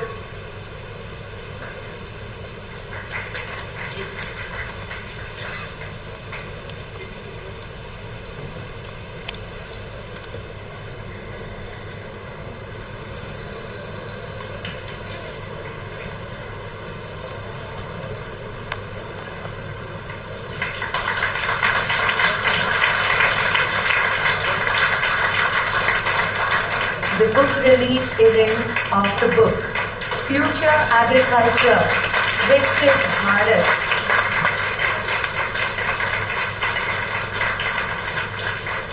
The book is edited by Dr. Kirit Shalat, Dr. S.S. Kalankar, Dr. A.R. Patel and Dr. Odimari Mabuya.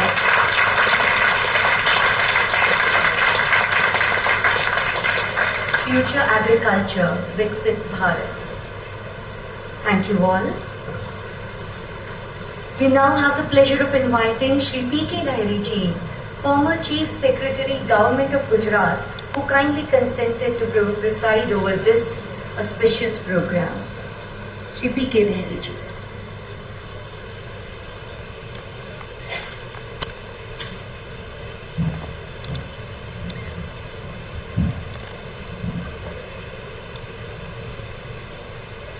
Namaskar.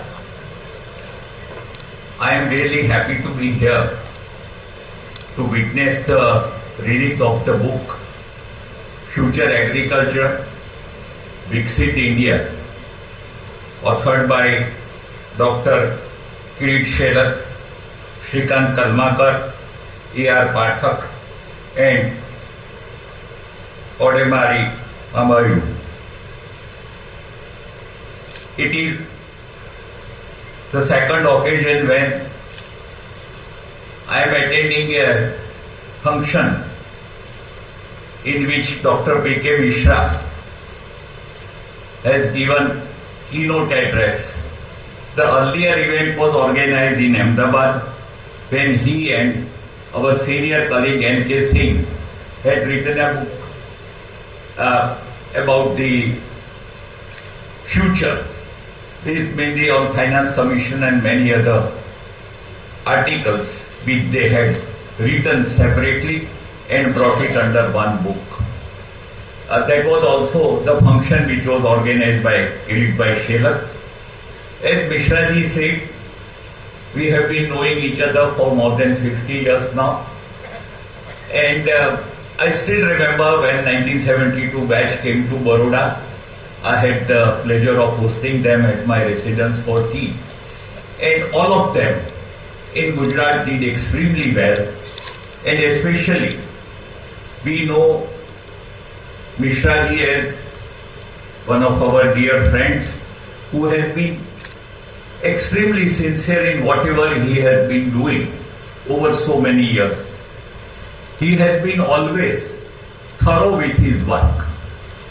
He has given academic input to whatever assignment he has handled, whether it is disaster management, whether it is agriculture, or any other things like Gujarat Electricity Board or other. He has always gone behind the routine work to give academic input and improve in that.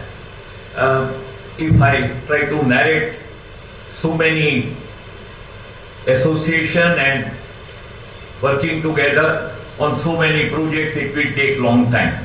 But I am happy that he has given a very broad and detailed account of the agricultural development in the country. In fact, if we have to achieve $5 trillion US GDP by 2027, then the role of agriculture becomes very important. We have Dr. Anju Sharma, who has taken over Department of Agriculture. She has been a great motivational person for so many people. She has authored the books and she has enough time in the service to contribute to the agriculture development of Gujarat. And I am sure that in her tenure, agricultural growth in Gujarat will attain new heights. We have Ashwin Bhai Shroff, Executive Chairman of famous Shroff Group. What Antis and Shroff has done for Kutch and general rural development in Gujarat.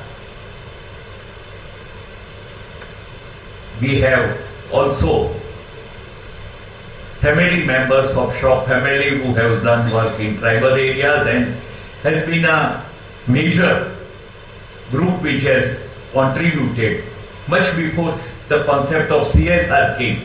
They have been at it for more than 50 years as I know personally. We have Shri Dr. Niranjan Patel, Vice Chancellor. Dr. Kirit Bhai Shelat was Agricultural Secretary, Principal Secretary Agriculture when I was Chief Secretary. 4 things which he did has been quite remarkable. Number 1, that Gujarat was the only state which said, why have only one agriculture university? When you are catering to so many people, crores of people, why not increase the number?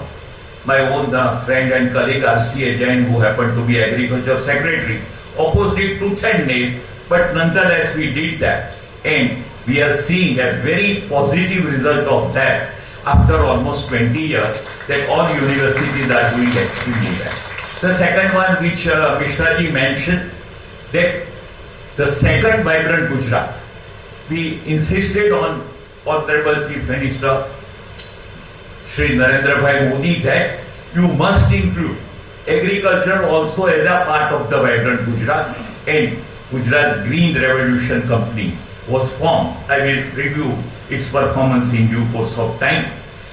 The third thing which he did was to establish this council which is ready, and even after retirement at the age of 80, he has been following up this work.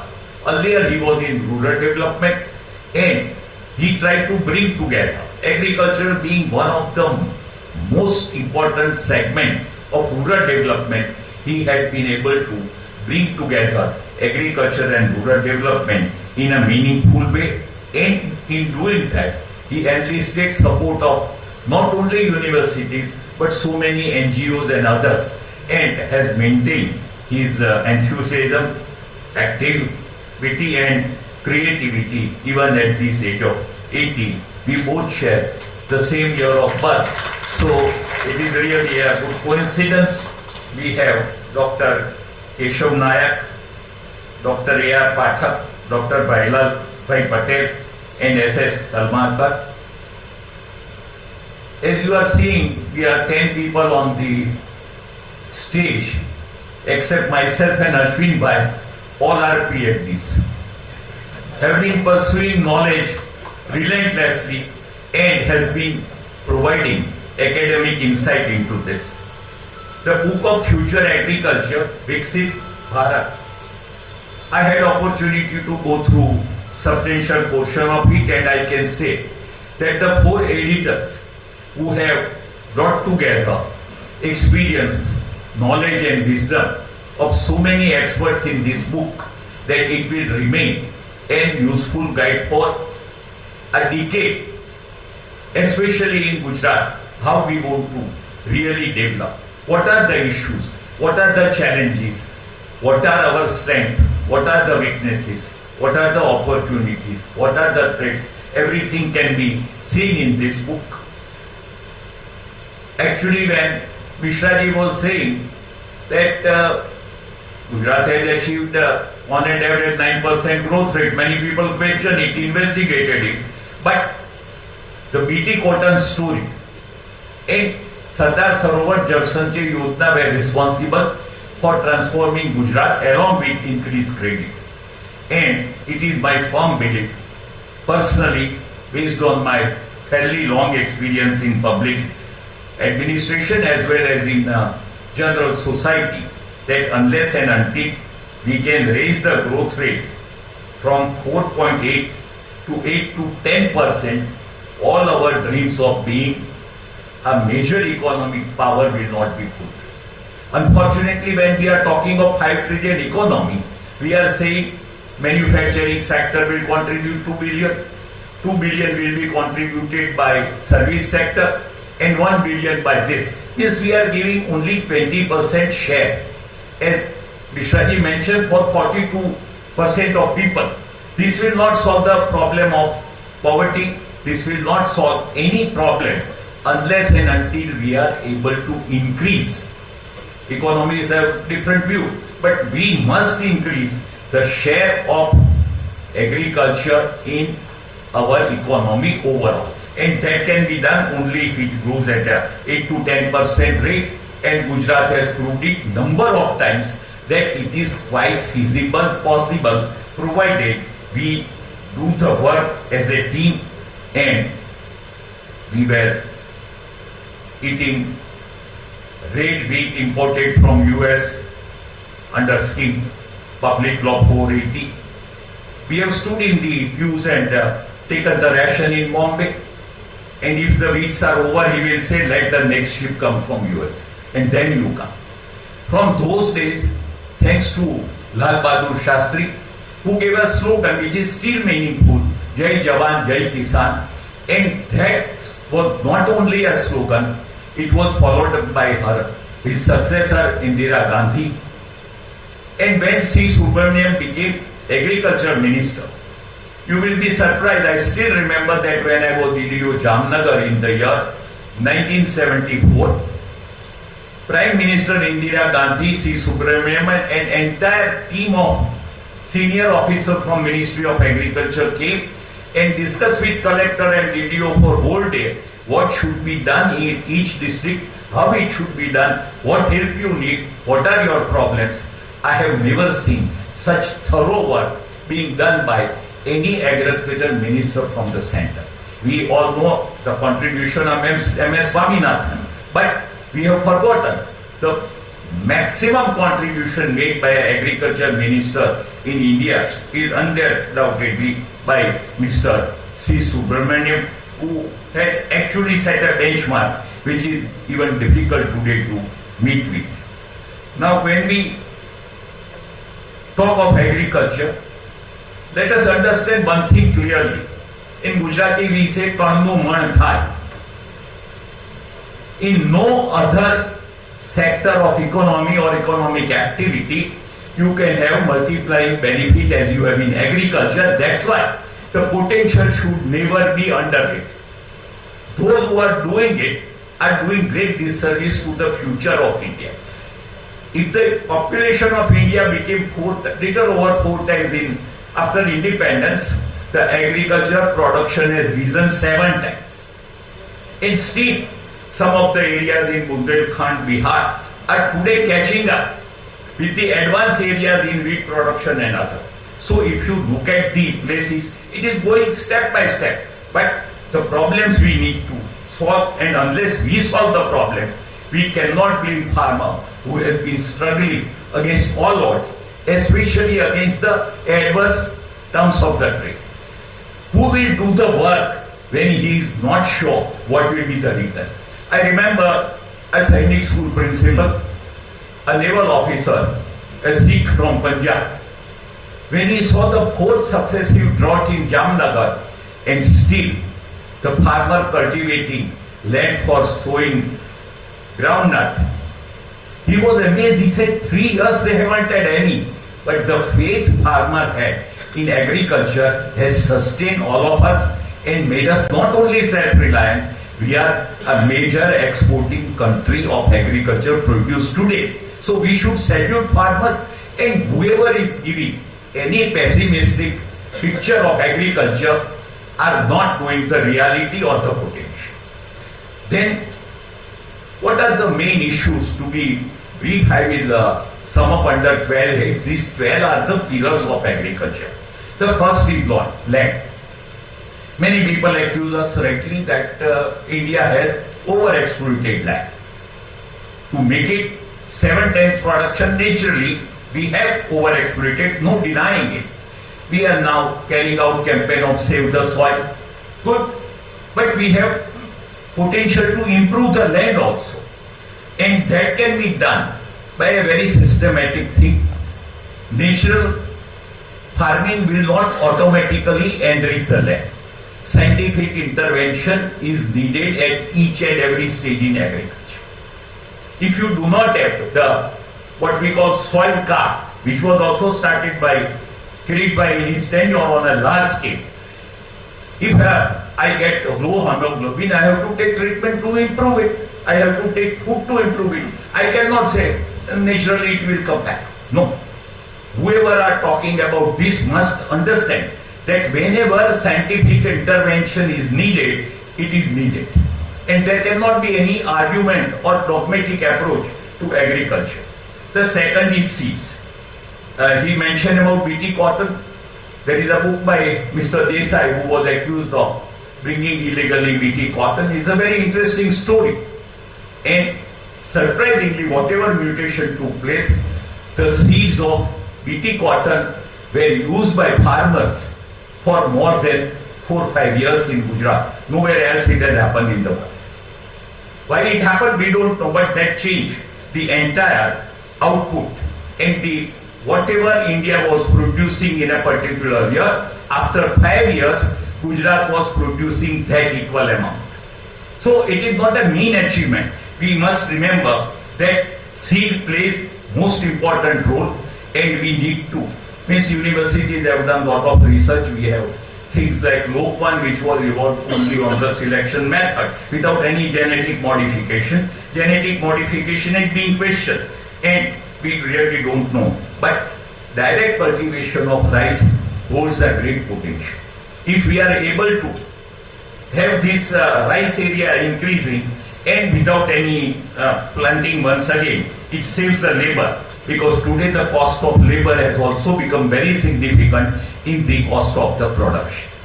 Then we have water. Mishra ji rightly said that we never thought we will go beyond 50, we have gone to 69%. Mainly because we took very great initiative from 1998 onwards till today. We have constructed check dams, watershed treatment.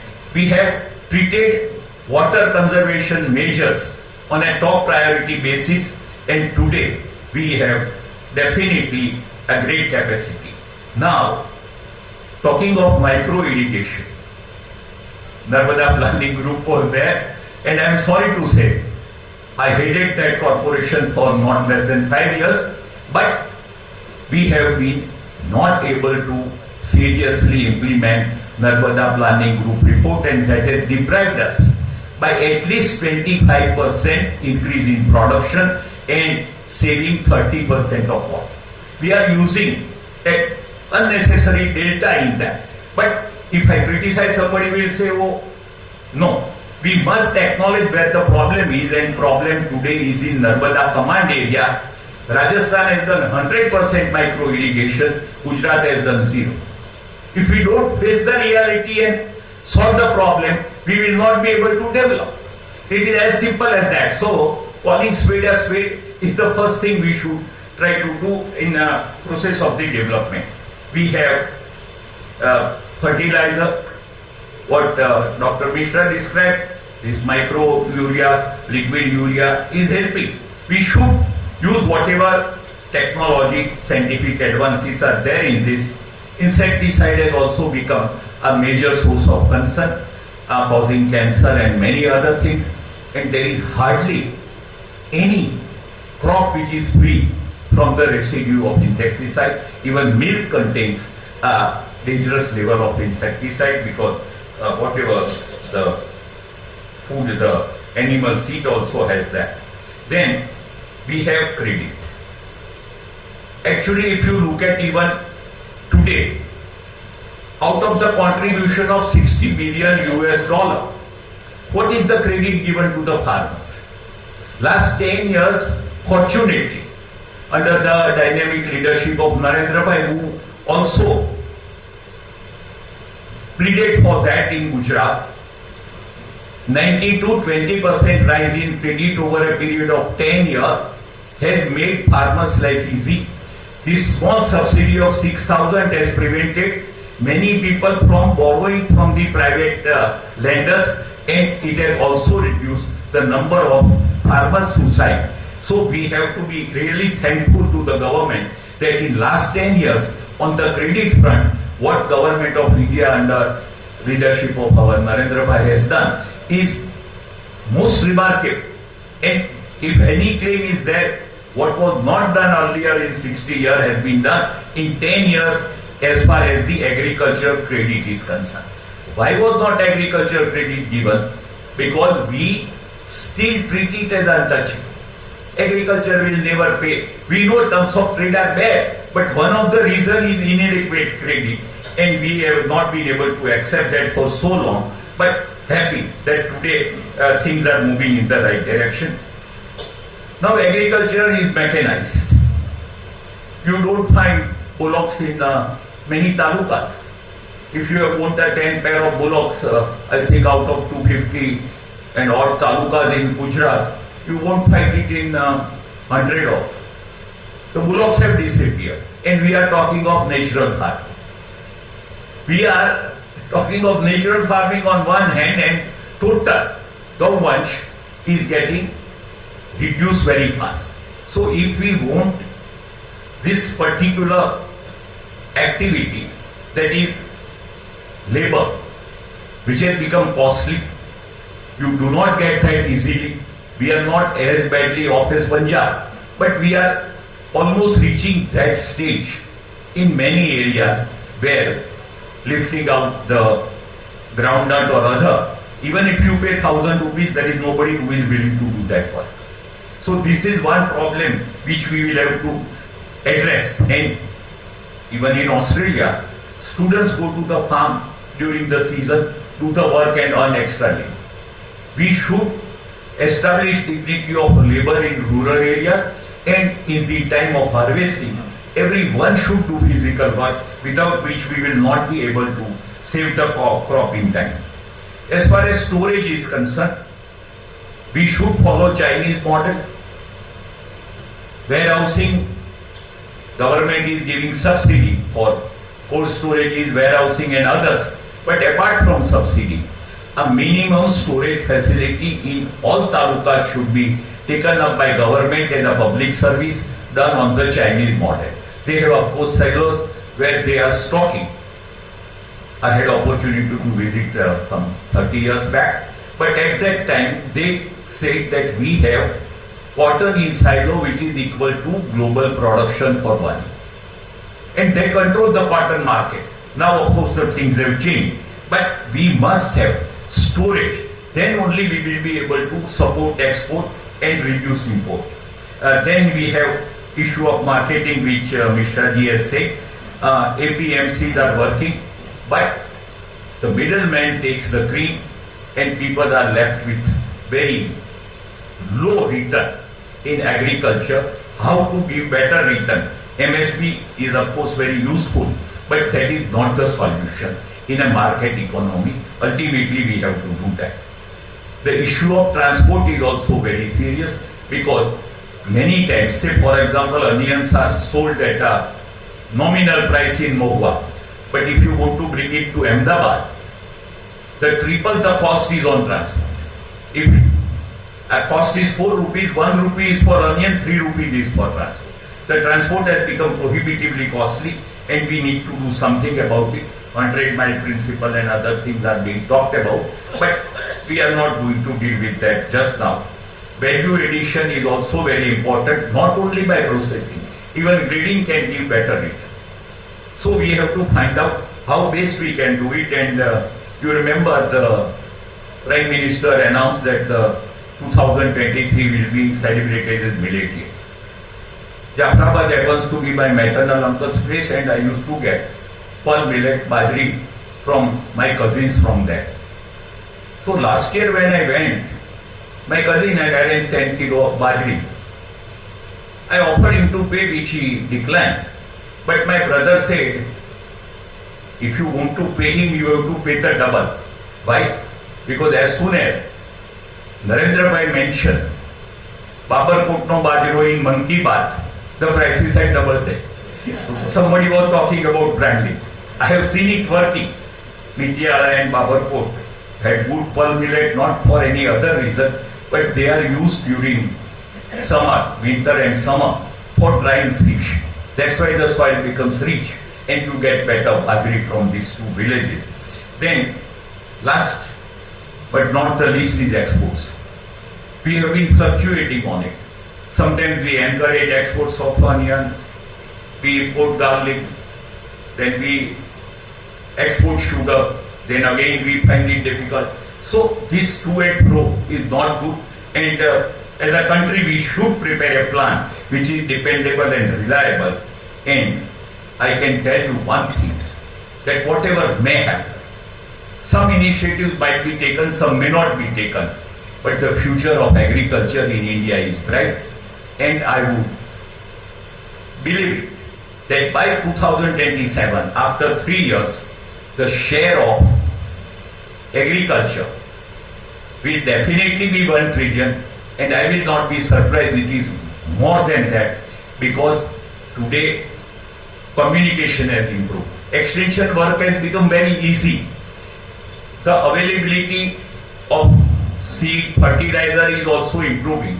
Government is giving enough support, and let us hope that future agriculture is such that the future of India will become brighter than what it is today, and we pray to God that let farmers give us such production that we become the most important agriculture country in the world. With these words, I thank Dr. Mishra that he spared his scarce and valuable time to be with us and gave experience and the information, knowledge which he has on agriculture. And I can tell you, he was working here as Principal Secretary to Chief Minister Narendra Bhai, but chose to go to Delhi because he wanted to do work on agriculture. He has rare commitment, and if I have to describe my friend in one word, he is very dependable person, and that is why he has been handling such great responsibility for North and Cricket. All the best to you, all the best.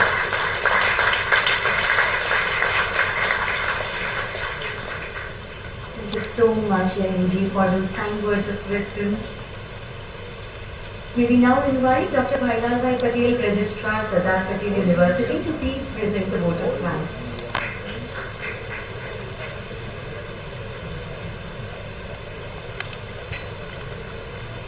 मंच पे उपस्थित सभी आदरणीय महानुभाव, सभागृह में उपस्थित गणमान्य अतिथि विशेष, विभिन्न संस्था के कर्मचारीगण, सबको मेरा सादर प्रणाम। हम AERC स्थापना दिवस व्याख्यान और पुस्तक विमोचन समारोह के अंत में पहुंच गए हैं और धन्यवाद प्रस्ताव देना मेरा सुखद कर्तव्य है।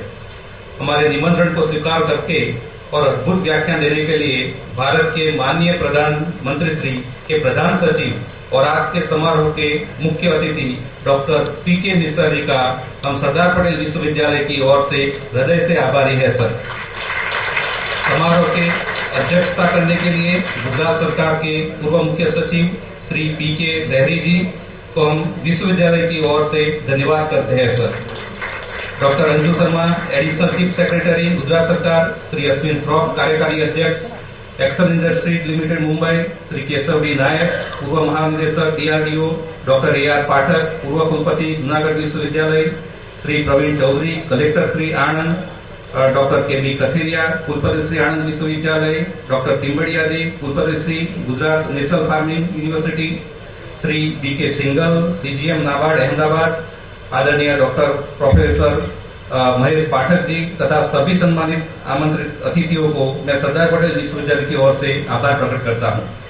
इस कार्यक्रम का आयोजन करने के लिए डॉक्टर किरीट सेलाट, कार्यकारी अध्यक्ष श्री NCC SD अहमदाबाद और हमारे विश्वविद्यालय के कुलपति डॉक्टर निरंजन पटेल का मार्गदर्शन प्राप्त हुआ, इसलिए मैं तहे दिल से दोनों का आभार प्रकट करता हूँ।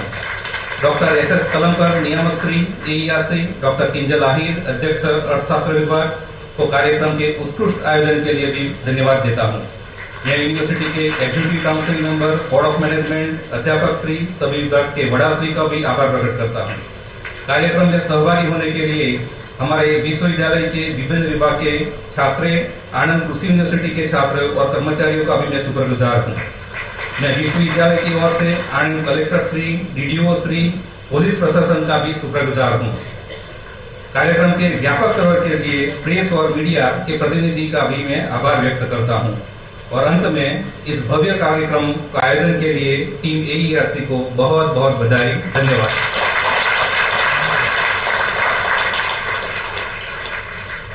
Thanks to you as well, Bhailal Bhai. Before we proceed for national anthem, आप सभी के लिए एक instructions है कि हम national anthem के बाद group photos 5 ग्रुप फोटोज लेंगे स्टेप बाय स्टेप, जैसे इंस्ट्रक्शंस मिले वैसे आते जाएंगे और उसके बाद ऑडियंस में सभी is invited for the lunch for after this programme. But right now we first proceed for the national anthem. I request everyone.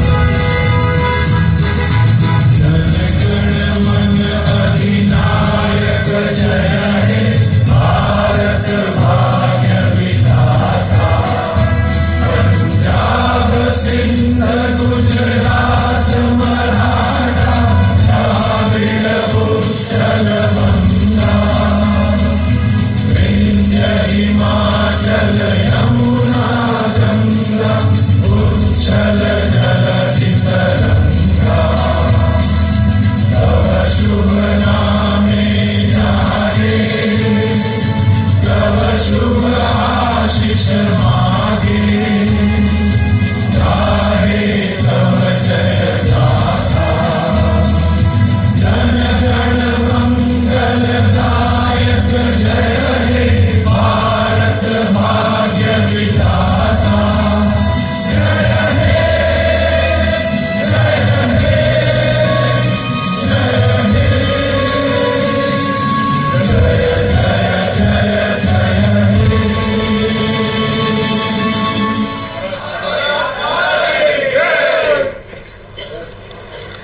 All of you may please be seated. We'll have step-by-step group photos. I'm sure you want to have memorable memories for this event.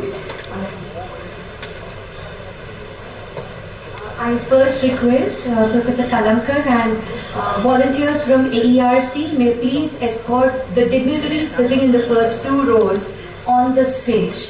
The dignitaries on the first two rows may please first come up on the stage. The volunteers of AERC are requested to please escort the dignitaries on the dais.